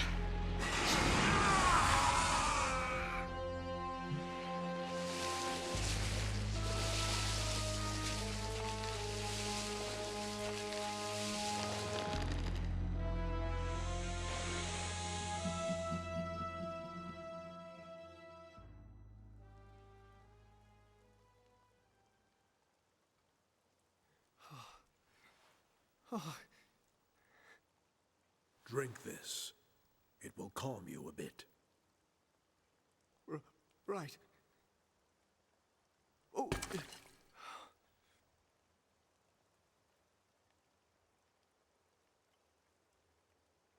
What should I do? I've killed a man.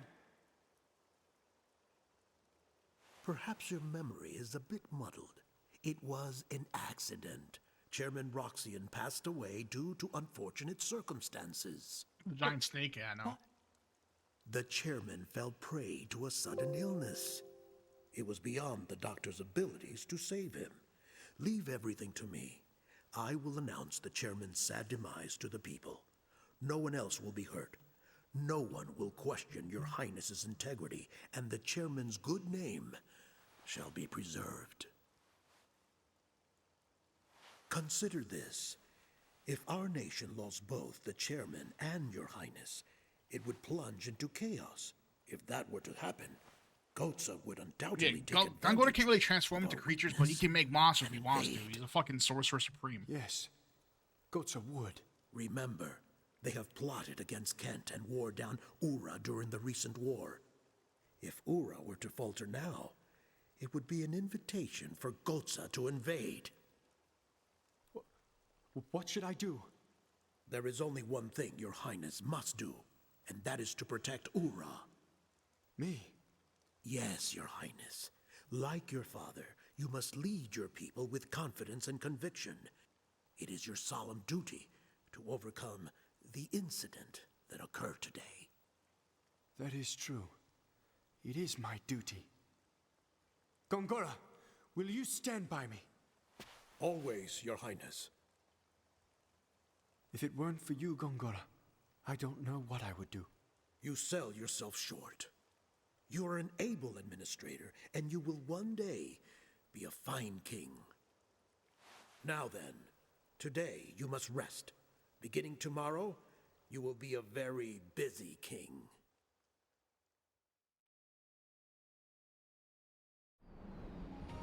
Kaim Argonar, from this day forward, you are my servant.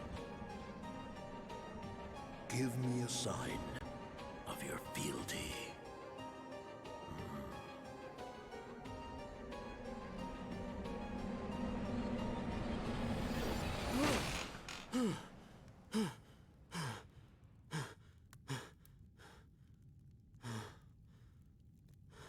Welcome back, Kaim.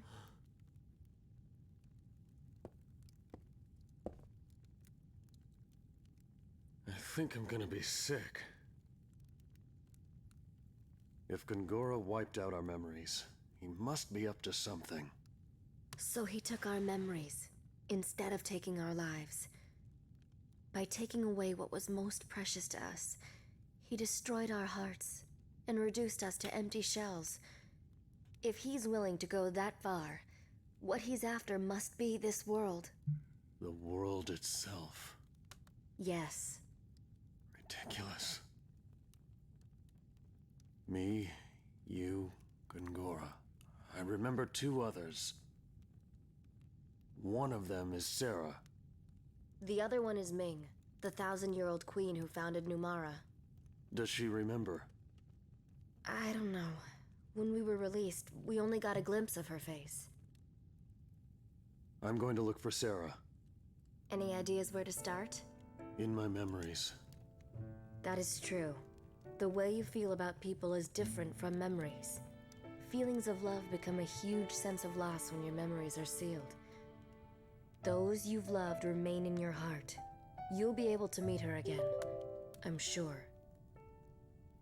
I've stumbled upon my daughter's death twice now. The first time she died, my heart was filled with despair. The second time she died, though, it wasn't despair that filled my heart. It was hope. If he won't die, I'll bury Gongora in so much pain he'll wish he was dead. We have all the time in the world. That's the hope that I live for. Liram helped me to live again. Ah, they all lived happily ever after. Kai, if the send-off tomorrow is too hard for you to bear... No, I'll see Liram off. It's my duty as her father.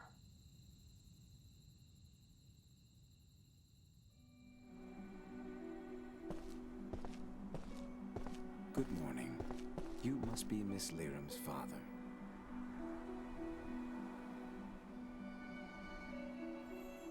Miss Seth contacted me. I'm here to assist in sending Miss Liram off.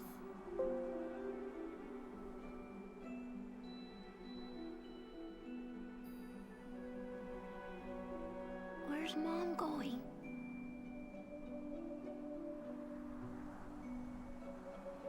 She will return to Mother Ocean, who brought us to this land long ago.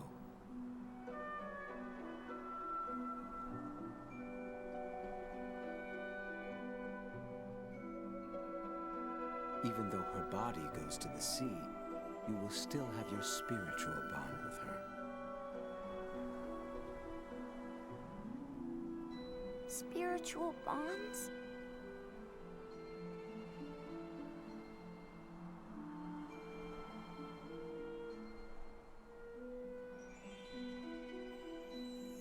Yes, your souls as mother and son will always be connected. Even though the body may have gone, these bonds are eternal.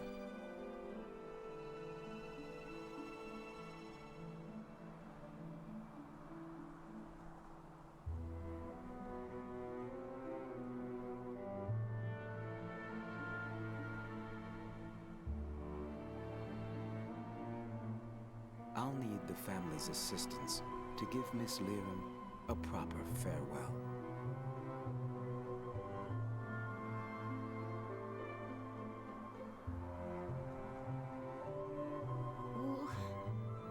What should we do? It's nothing difficult.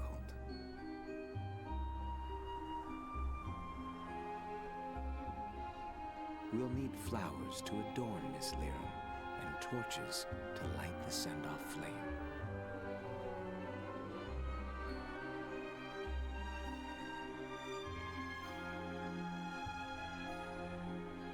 I understand. I'll get lots of flowers, so Mom will look extra pretty.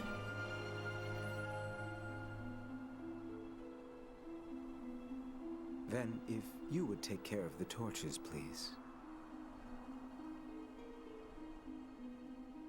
Easy enough. You all right? Twigs and shit. Yeah, but I want to do something too. Certainly. I'll have you help me later.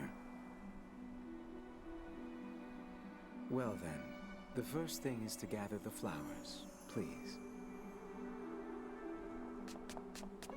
Alright, here's a question. Time is like 8 billion years old, right?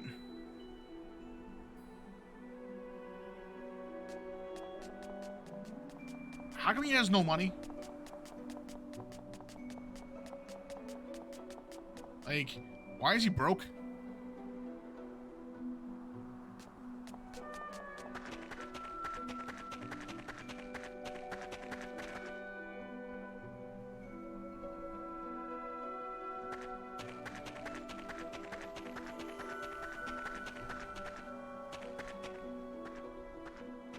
Nah, dude, he worked for a long ass time. Like,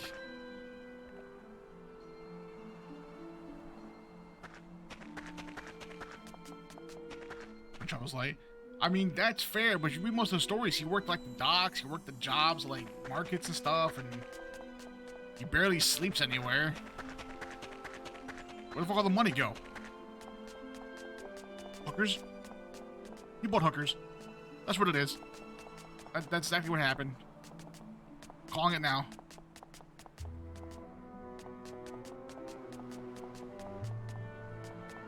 Hookers and blow. I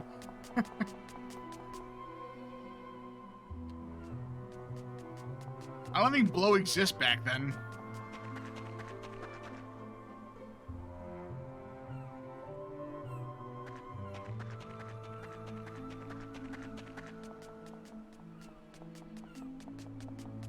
I mean, it could have, but I don't think it did.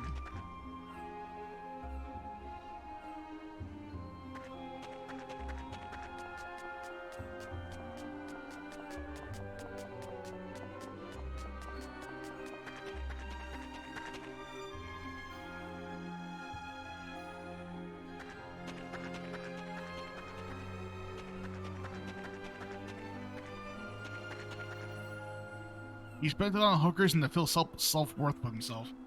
He paid the hookers to tell him good things about himself that aren't true.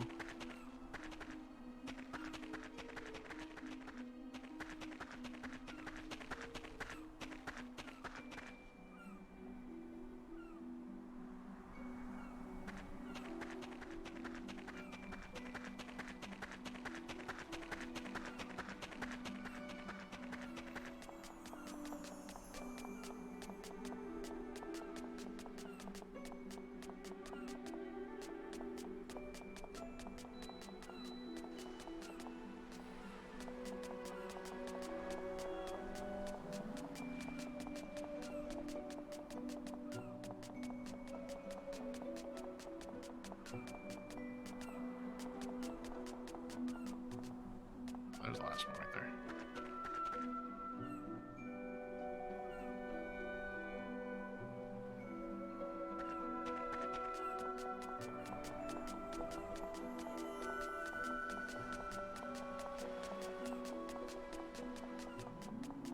I don't know, man. Being an immortal, that would just suck, man. Like, I would hate that shit.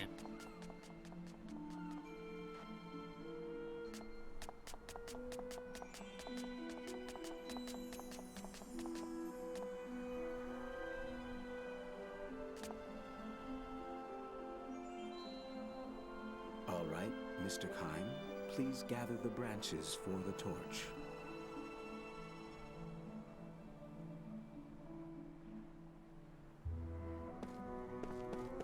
I know what to do.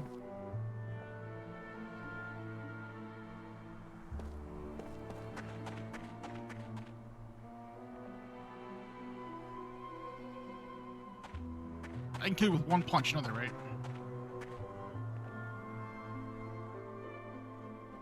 Just there and command me to do shit. Don't command me, bitch.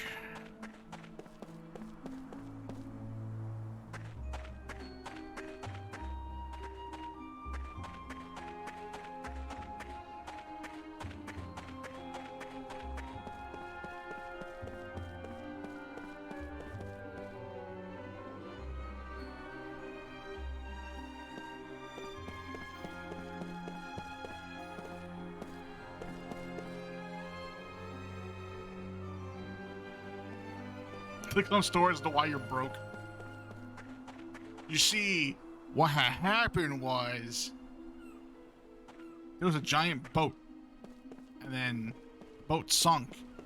And all my money went to the bottom of the ocean, and it was just gone.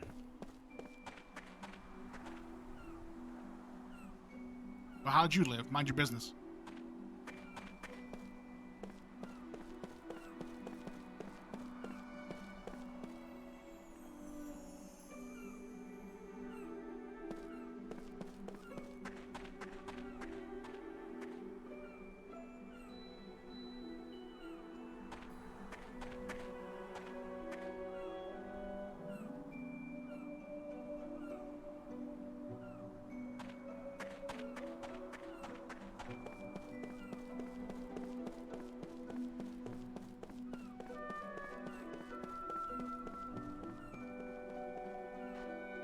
Don't worry about that.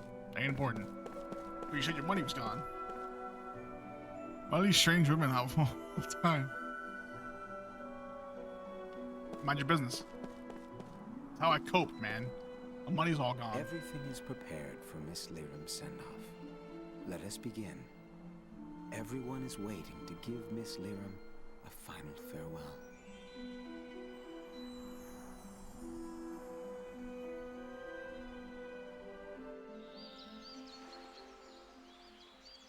I don't see Mac around. Fuck you, man, He had exactly. someplace to go, and then he ran off. Are you worried?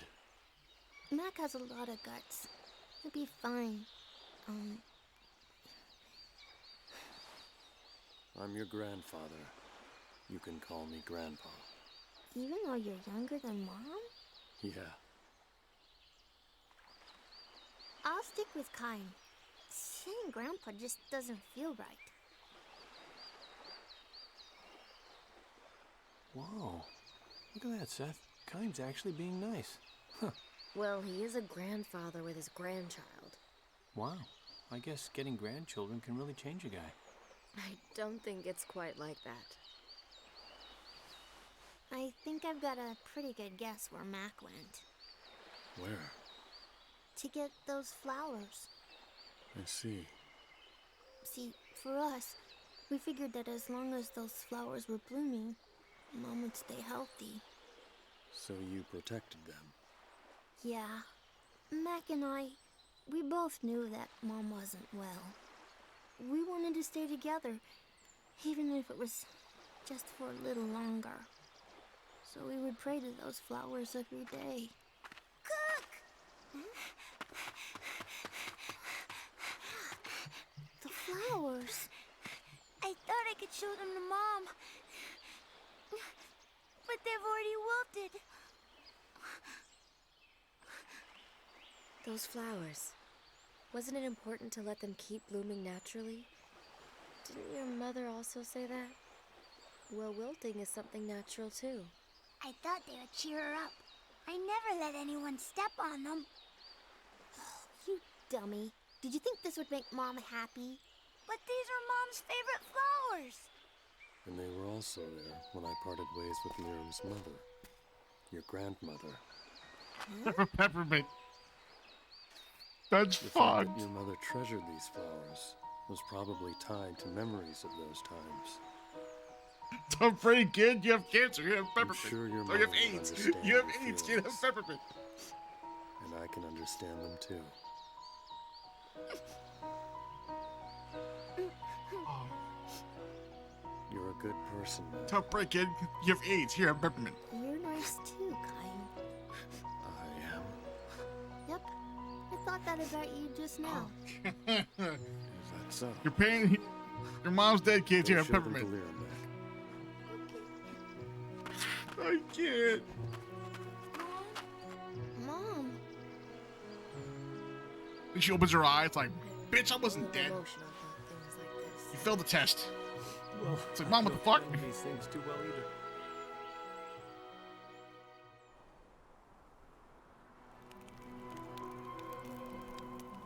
Mr. Kime, take hold of the ribbons, please.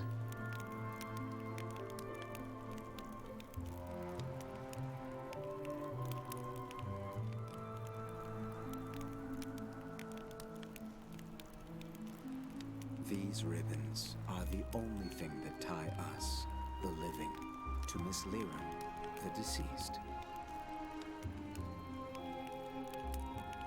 Miss Lyram must now begin her new journey. Our final duty is to sever our ties with her in the form of these ribbons. Please watch Mac.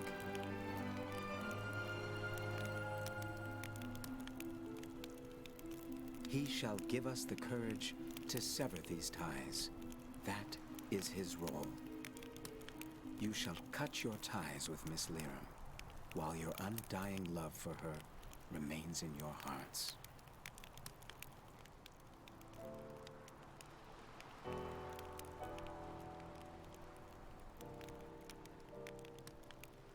You said that even if we have to cut our ties, we still have our spiritual bonds, right? Yes, those bonds are eternal. Now, let us send Miss Lyram off. Many ribbons from Miss Lyram have been passed to her father. When all of them have been severed, Miss Lyram shall begin her journey out into Mother Ocean. Mac, with the lit torch you carry, trace the movements of the wands the attendees are waving.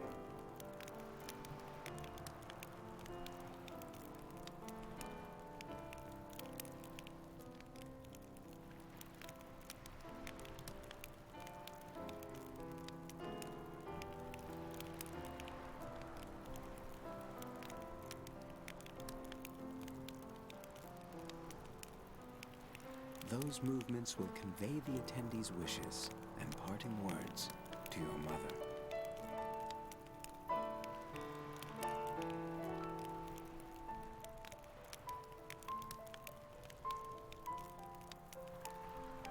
If you perform a move incorrectly, the attendees' good wishes will not be conveyed.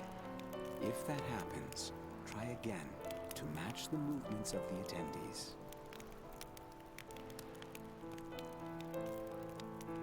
When you correctly trace the movements with your flame, the attendees' torches will light up.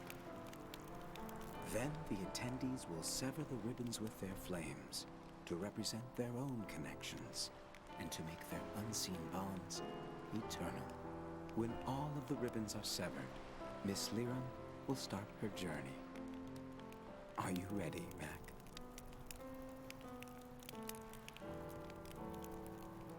It is time, everyone. Let us sever our physical ties with Miss Lyram.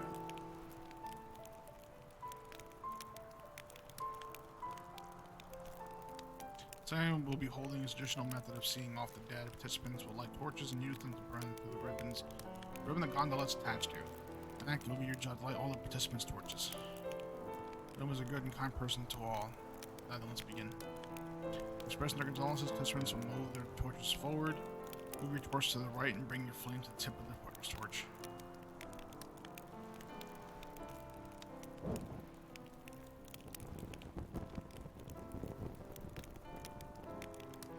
That's how you put them together. The motion serves to represent the rippling ocean.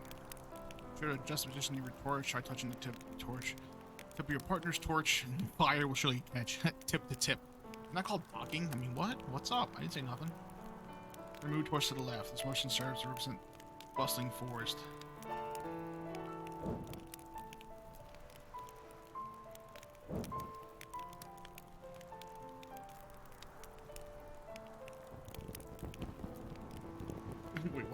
As you raise your torch up, motion service in the sky. You lower your torch down to the ground, this down motion serves in the solid earth. Torch has been lit. Next time you say your final goodbyes to your mother, stay strong, alright? You quick with you. I didn't say nothing. Your job then is to move the torch around like this and light the torch of your partner. You'll need to pay attention to your partner. Each Nimaran will move his or her torch in a different direction. Ancient times, every Nimaran family has had its own particular custom for sending off the dead. You must be aware of that. When able to light the torch the first time, you may retry as many times as you like. The important thing is that everyone here fully extends their feelings out to Miss Lyrum. We do have many participants waiting, however, so do try and light them as smoothly as possible. No, it's easy. It's not a hard minigame. Don't let this be your loss. If you need anything, just ask. There's no need to be shy.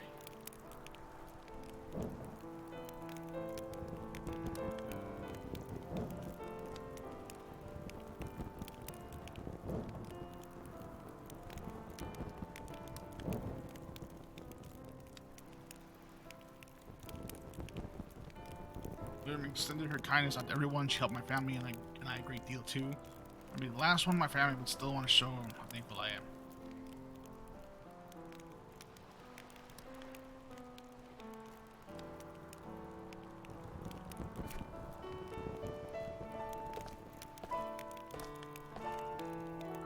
Get some money then, right? Lyrum was such a gentle person. I knew she was ill, but I never thought it'd be camera so fast. Hang in there, alright?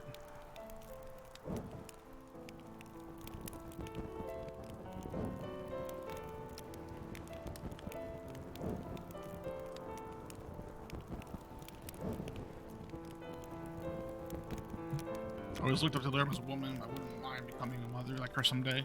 I miss her dearly, but I want to show her my smile one more time. Then go join her. Burn yourself alive. Easy.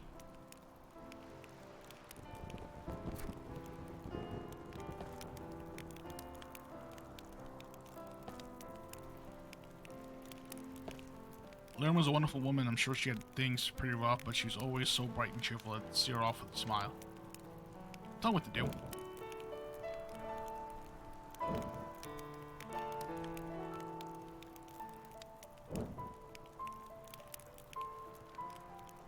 So just relax, take your time. Remember that you can adjust your torch.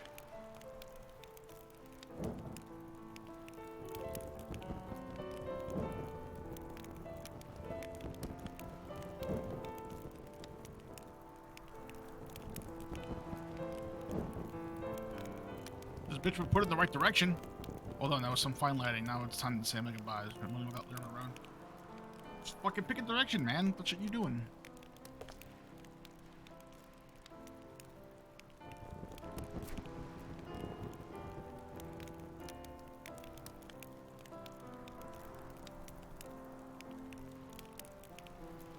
Shame that she was so young. Let's make your mother hasn't. Let's make sure your mother's nothing to worry about when you see her off. All right.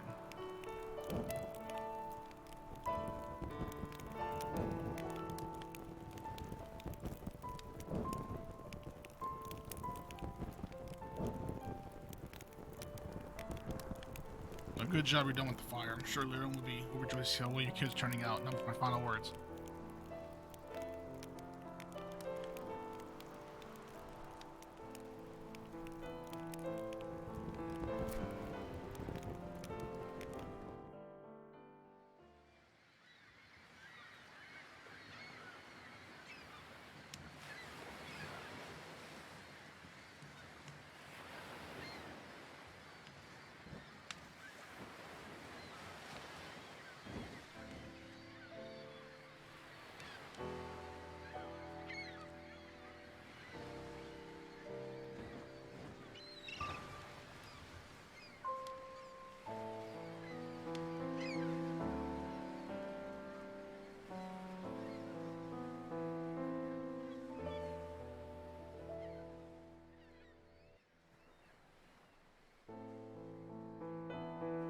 Can you tell me that boat was being held up by that one singular string?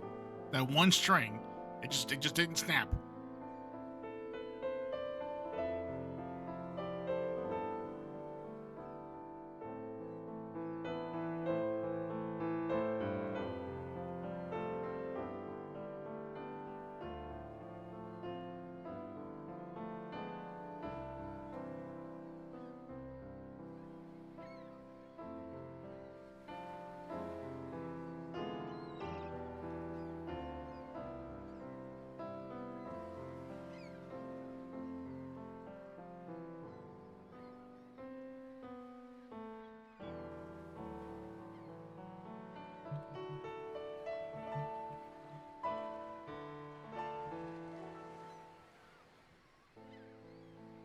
Mac, I thought you would have cried more. Me too. You know, you haven't cried since the funeral began. It's so strange. I don't know why I can't cry. You seem so calm. Kayun, Was your mother happy?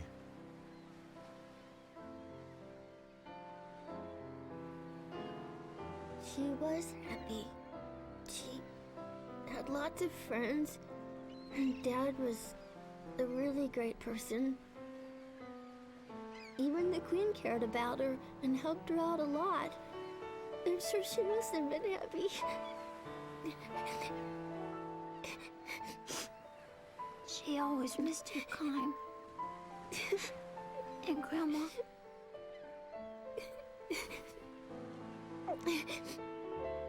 You don't cry anymore, do you, Kaim? You're strong, Kaim. I heard from Mom that you are immortal and invincible. It's amazing. Not dying. It's really great. Not necessarily. Dying's great. Okay, good. All right, man. It Just go, means I see so many go to the people fucking murder I then. care Just for drown. pass on, Be done. like your mother. You seen it a lot? Yeah. Enough to lose count. That's why you got so strong. But it must hurt. It does. I want to grow up to be strong like you, Kaim. Even if it hurts. Even if it's tough. I won't cry. I'm gonna be strong. Right.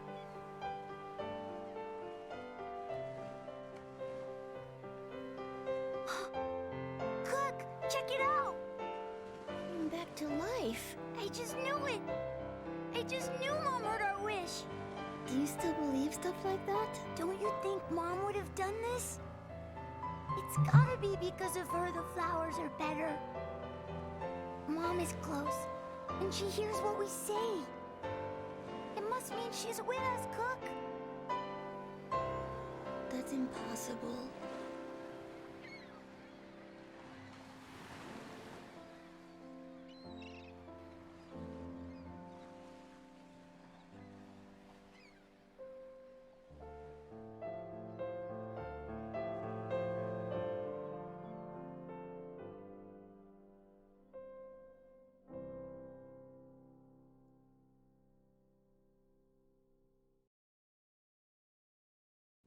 Hey, Kai, can't you get your memory back instantly? I mean, that would save a lot of time. You are so stupid, Jansen. Are you for real? You don't understand. I care too. You don't say. What's wrong? Look at this. Mac went out again, and here, read it. I'm going to meet Mom in the Crimson Forest. I want to show her these flowers. Crimson Forest. Ah, kids. It's supposed to be a place where you go to meet the souls of the dead. But the Queen has forbidden anyone to go in there. Oh, but he went anyway, huh? That little... I'm gonna go look for him. Wait, Cook. Wait. It's too dangerous. I'll go with you. We'll go too. What? We? No. Are you saying we? As in me? Yeah, I did. Look it. You know, the Queen says don't go in the forest. I think she's very wise. I don't think we should go to the forest. I'm gonna stay here and support the Queen. Would you quit whining? No. Save me, oh my Queen! Shut up and get moving. Oh, hey. Let's go. Man, I am so not rested. Gee whiz, another hike. Oh boy.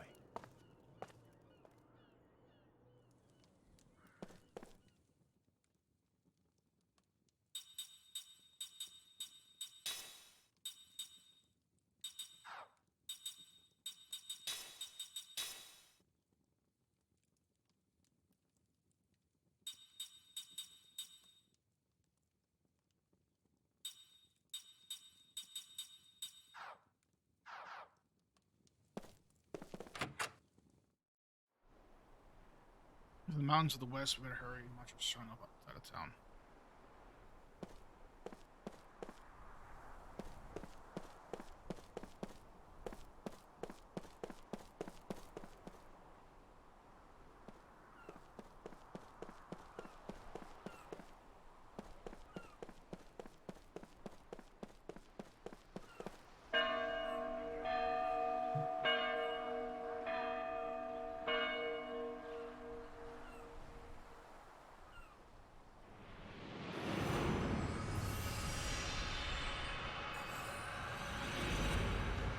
Memory.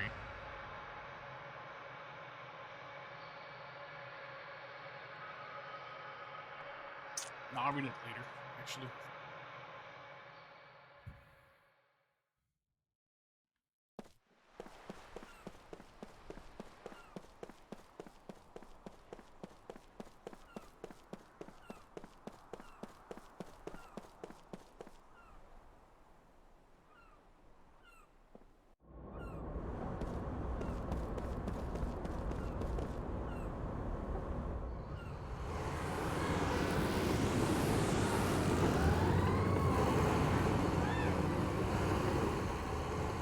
You know war's a thankless job.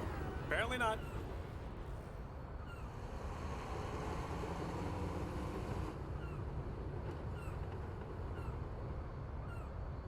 Damn, they must be planning to invade Ura.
If I go by Jansen's weapon now, I didn't have enough last time for it. I just have enough now.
Another memory. Read that later too.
caned him.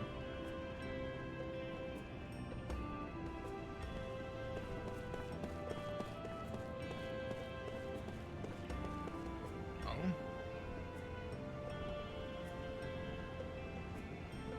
Makes the most beautiful sound. It's even you can create the right now. You others prize.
The music cubes, I mean, kinda.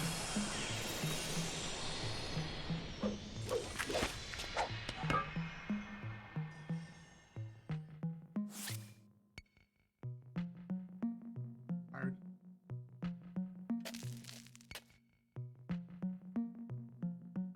Saw your check.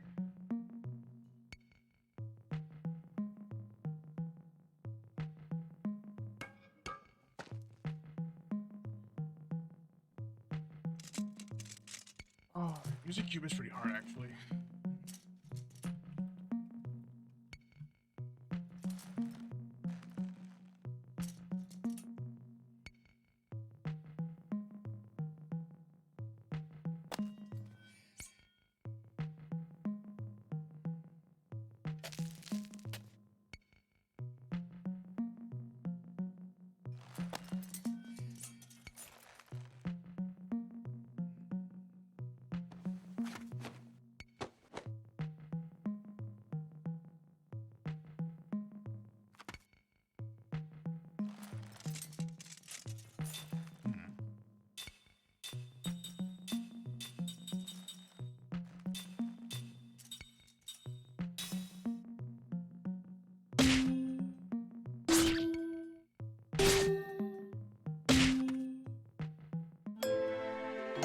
Or CEGC, I think.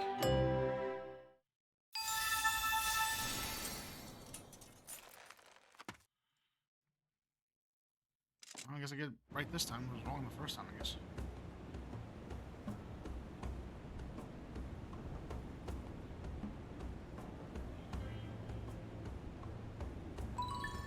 Horse. Okay.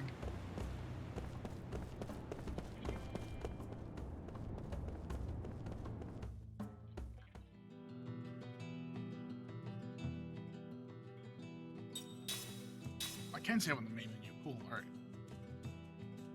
Wasn't sure if I could or not.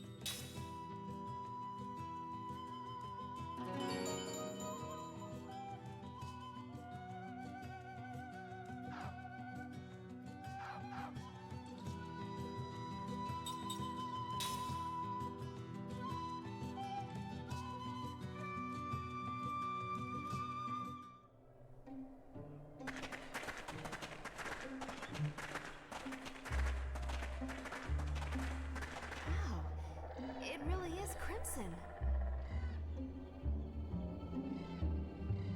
Well, I overheard in town that there's a reason this forest has been crimson for years. Isn't it just the color of autumn leaves?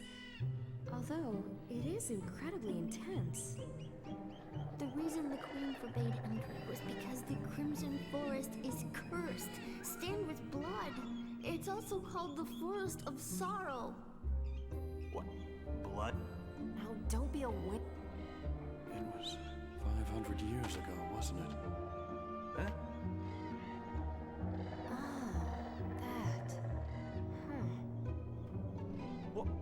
What? Tell me. 500 years ago, a country to the east invaded Numara. This forest is now crimson, the color of the blood from those who fell in that battle. Who knows how many thousands of forgotten soldiers lie beneath the soil, staining this forest red for eternity.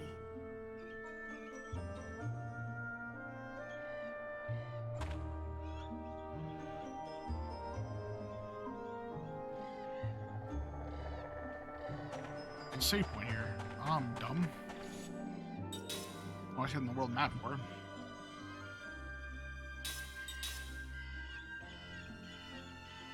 It's only 15 though. That's.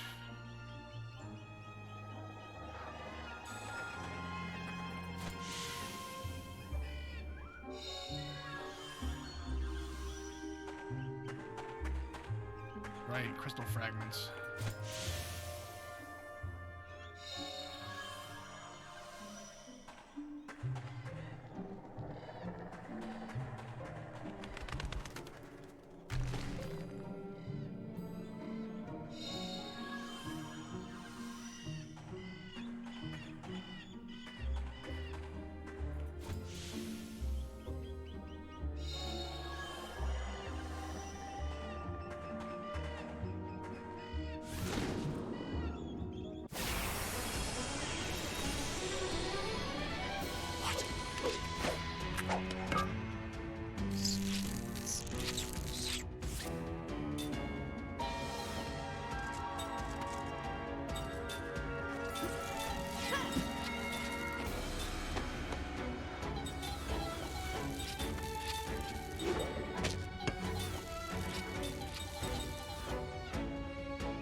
Like taking candy from a baby.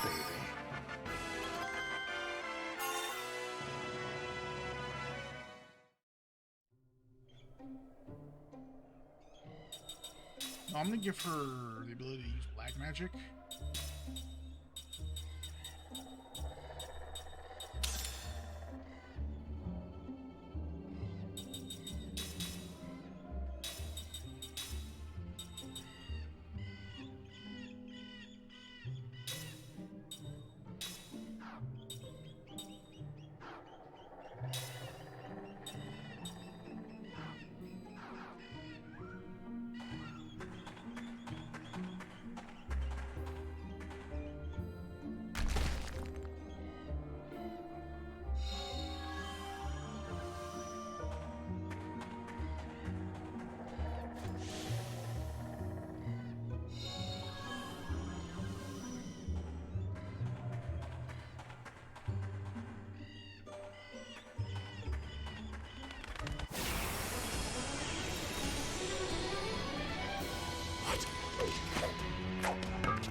slipped. You know that kid's not too bright after all. Mac must be ahead of us. Let's go.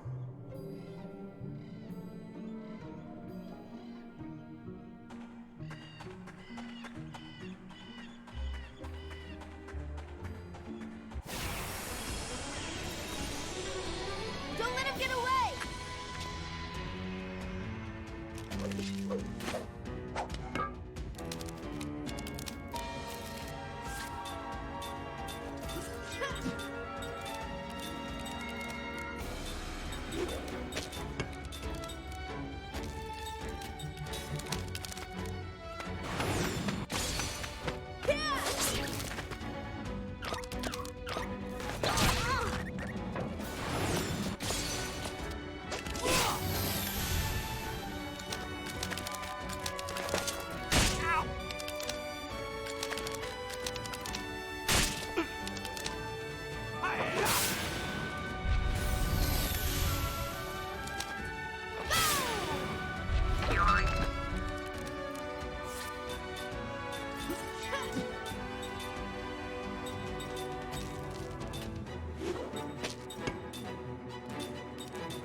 Right? Three steps. Let's take him down.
Well, have you fallen for me yet?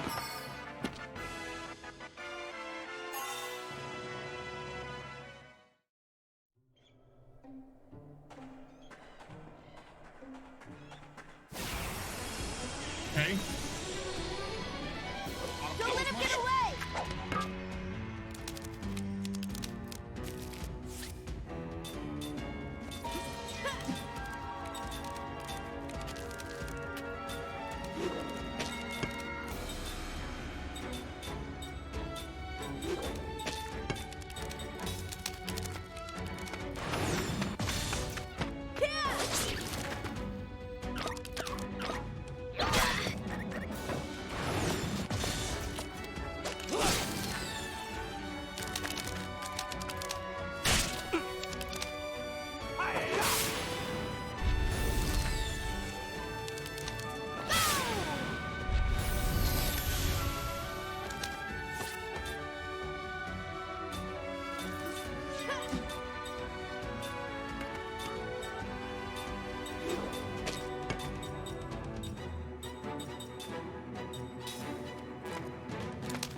That wasn't very fun.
All these fragments being used for something. I don't know what though.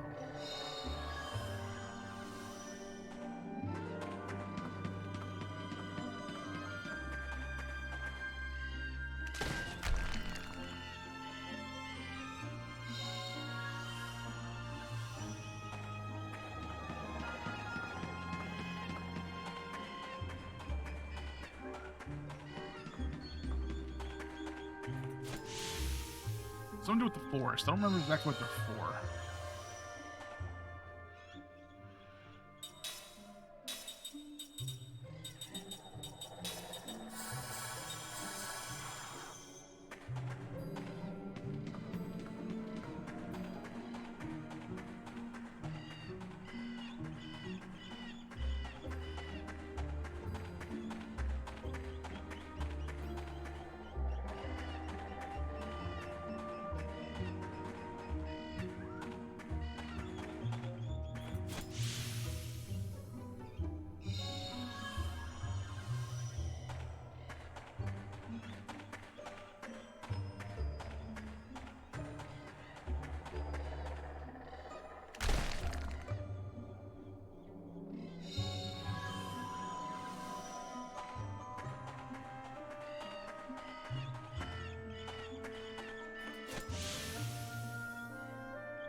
Man, this is getting old real quick.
3 black magic.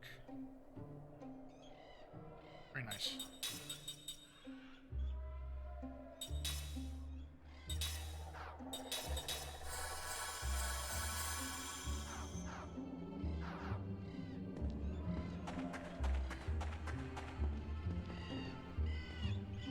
Let's not go that way yet.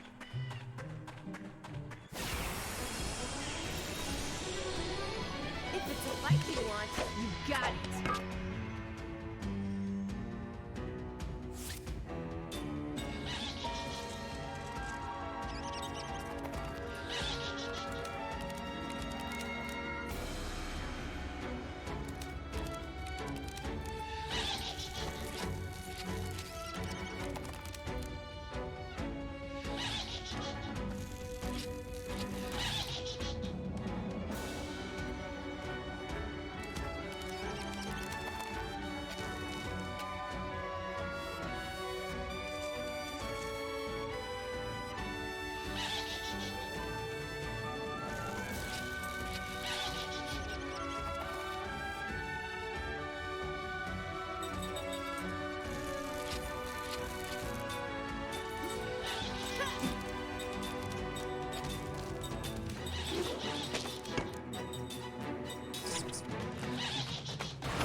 baby.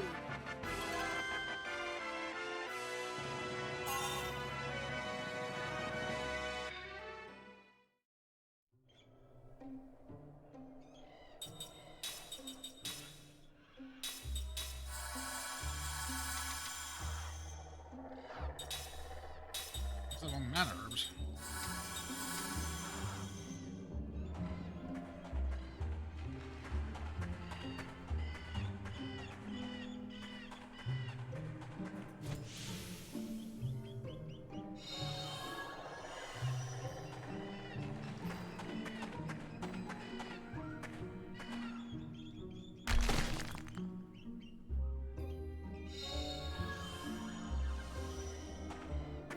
Capsule.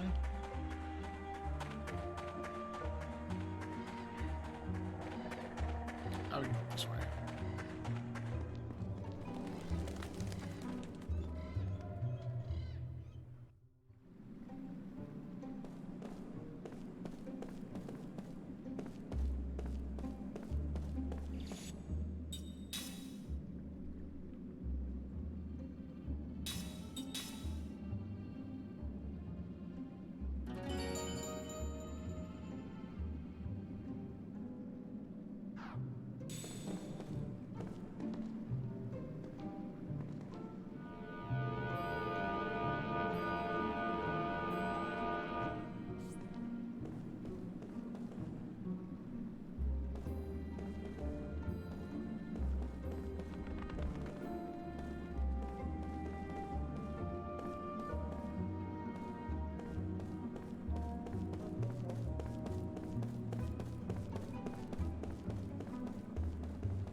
You know, it's tough being so popular.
nature to lose.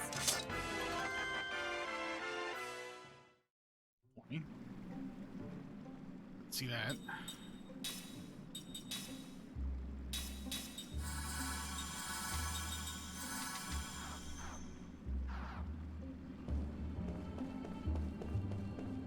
Oh, this boulder though, what the hell is this shit for?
Don't let him get away!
Yep. That's exactly who it is. You won. Congratulations. You got so many points that they didn't give it to you.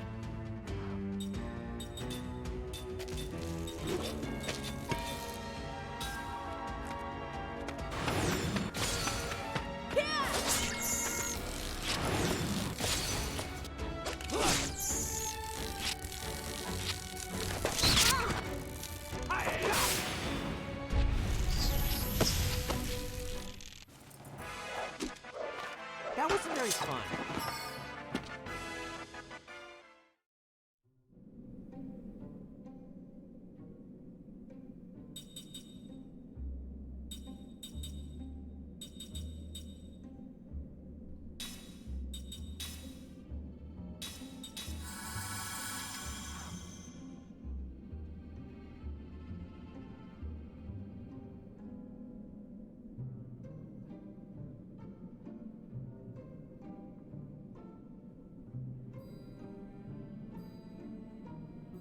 Actually, I think it's 7. I think you're just one off.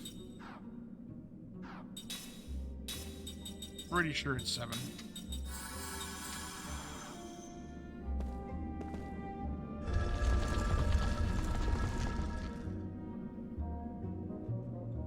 I'm just closed. What was that? The door's just closed by itself. Some kind of magic stuff.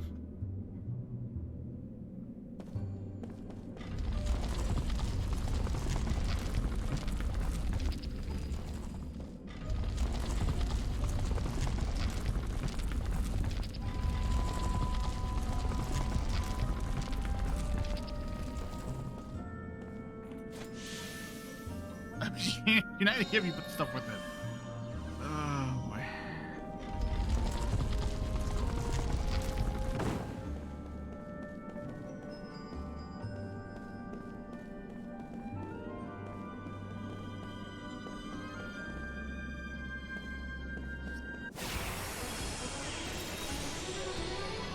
Oh yeah! Let's get it on!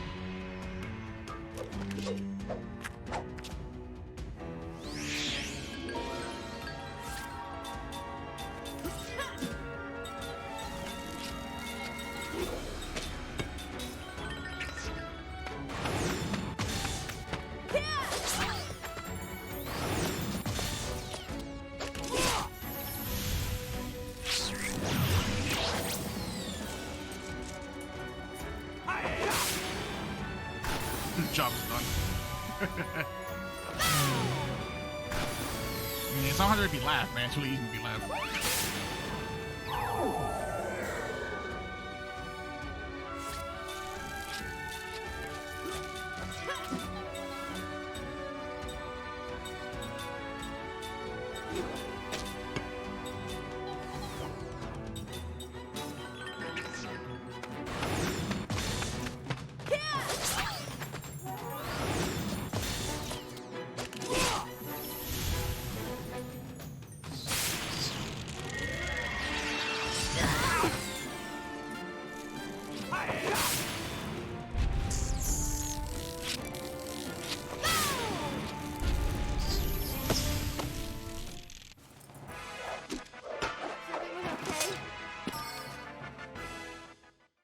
I remember this next boss might actually be kind of annoying.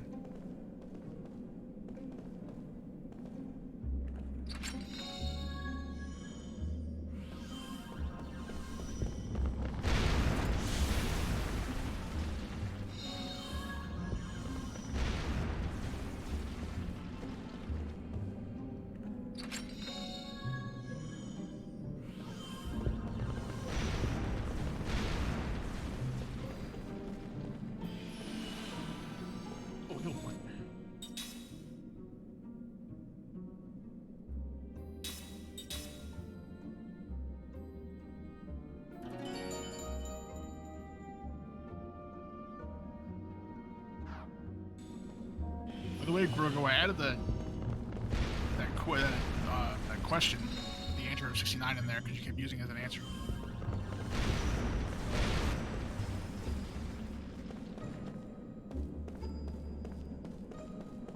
So I made it an actual thing now.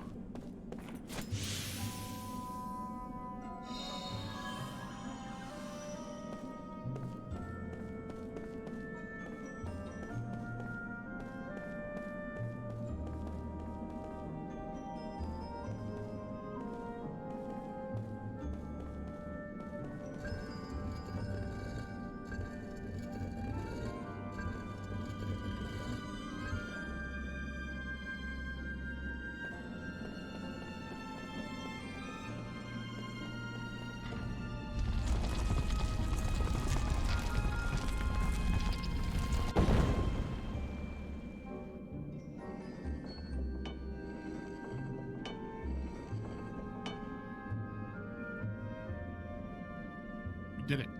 I have the cherry on.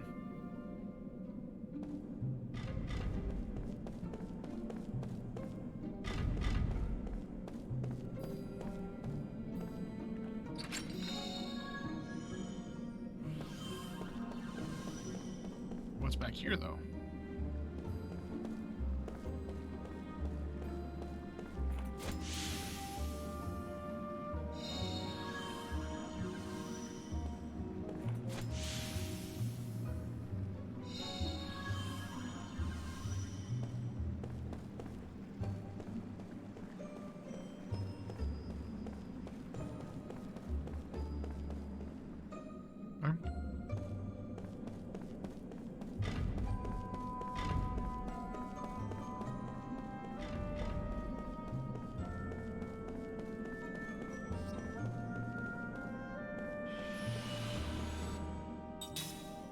Let's go save Mac.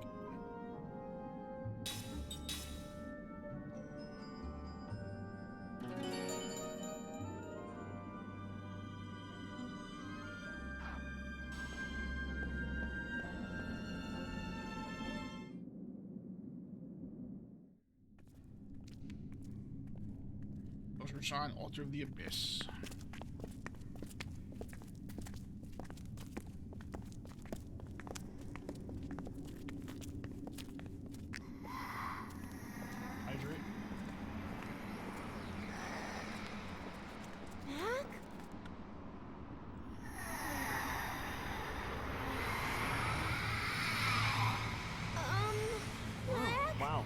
Puberty's weird. Puberty's weird, he says. Now I understand why it's a cursed forest. Yeah, odd timing. Mac!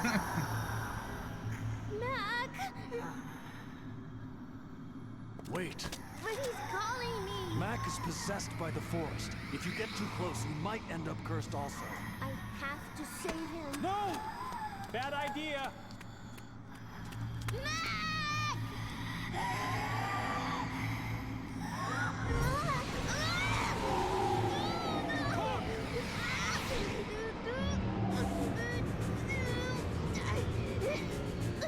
Bad idea! I just told you that! Let's just do this! Is anyone listening to me?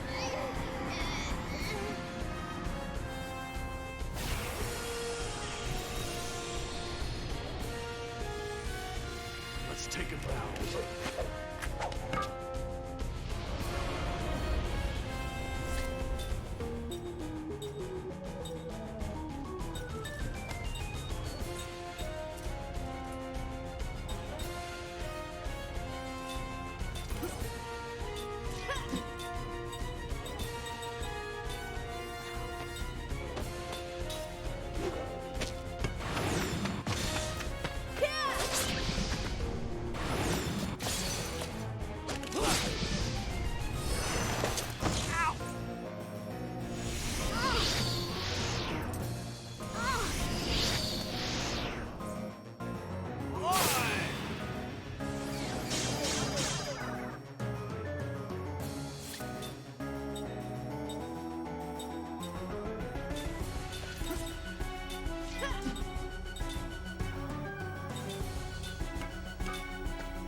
how this freaking fight works. Ow. My life.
Okay.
It's no, not even close.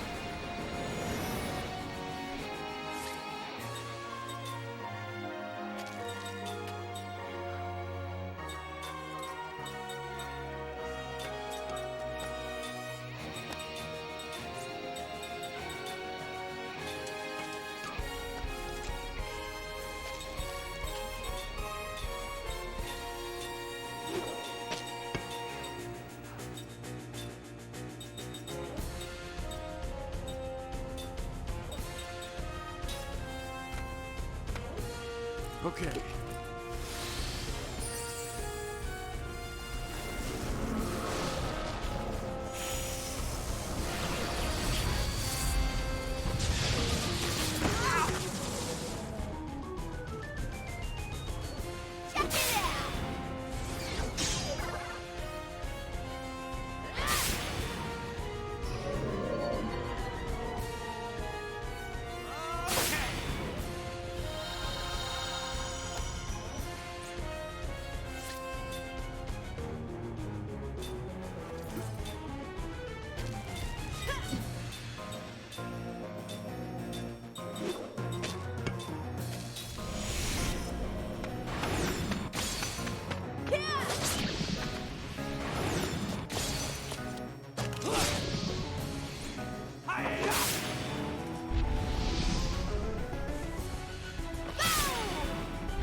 how sad it would have made Mom if you died.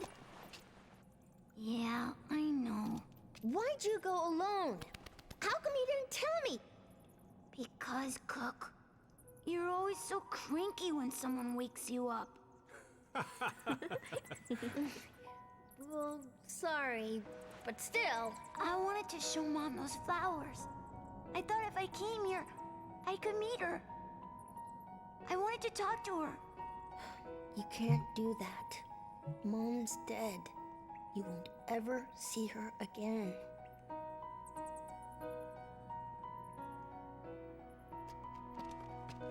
Tell me, Kyle, when someone dies, what happens to their soul?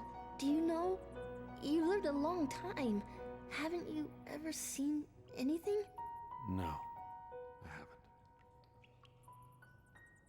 When people die, they just go away. If there's any place a soul would go, it's in your memories. People you remember are with you forever. Lyrum will continue to live on in our memories. And that's a good thing, right? Yeah. Let's return these flowers to where they belong. Oh, man, what is it this time? I don't know. It feels different than the spirit that attacked Mac. Well, not to me. The other one felt evil. This is different. It's warm, tender. It's almost tranquil. You two get back! Mac! Come here!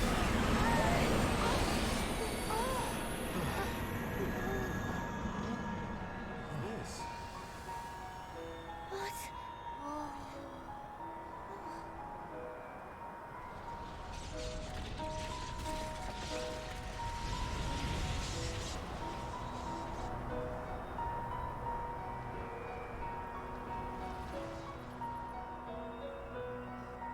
Flowers. What is this?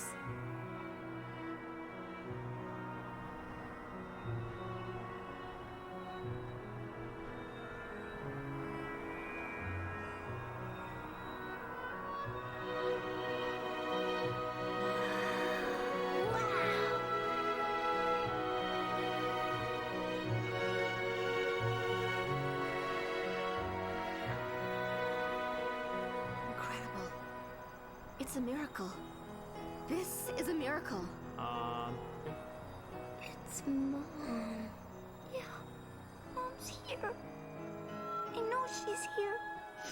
She heard us. She felt us. Mom, look. We're doing fine, Mom. Mom, I'm gonna go find Grandma. I'm gonna grow strong like Kime. It's warm. The warmth of her soul. Lyrum's brought us a miracle, Kime. Miracle. Always keep I you can't in take him my seriously with the heart. fucking ears on his head.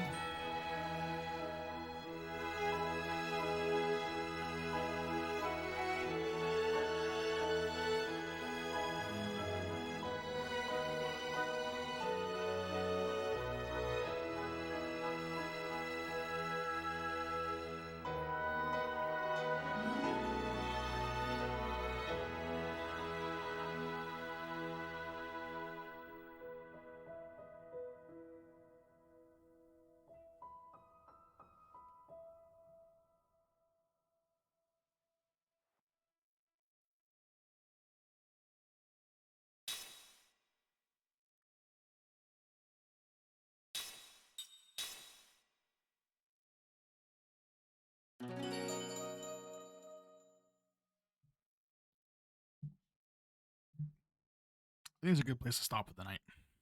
I did disc one. Let's see who is on.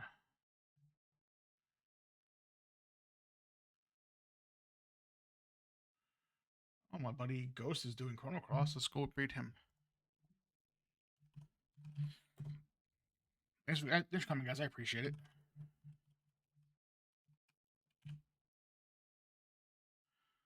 I'll be back either tomorrow or Friday with more of this.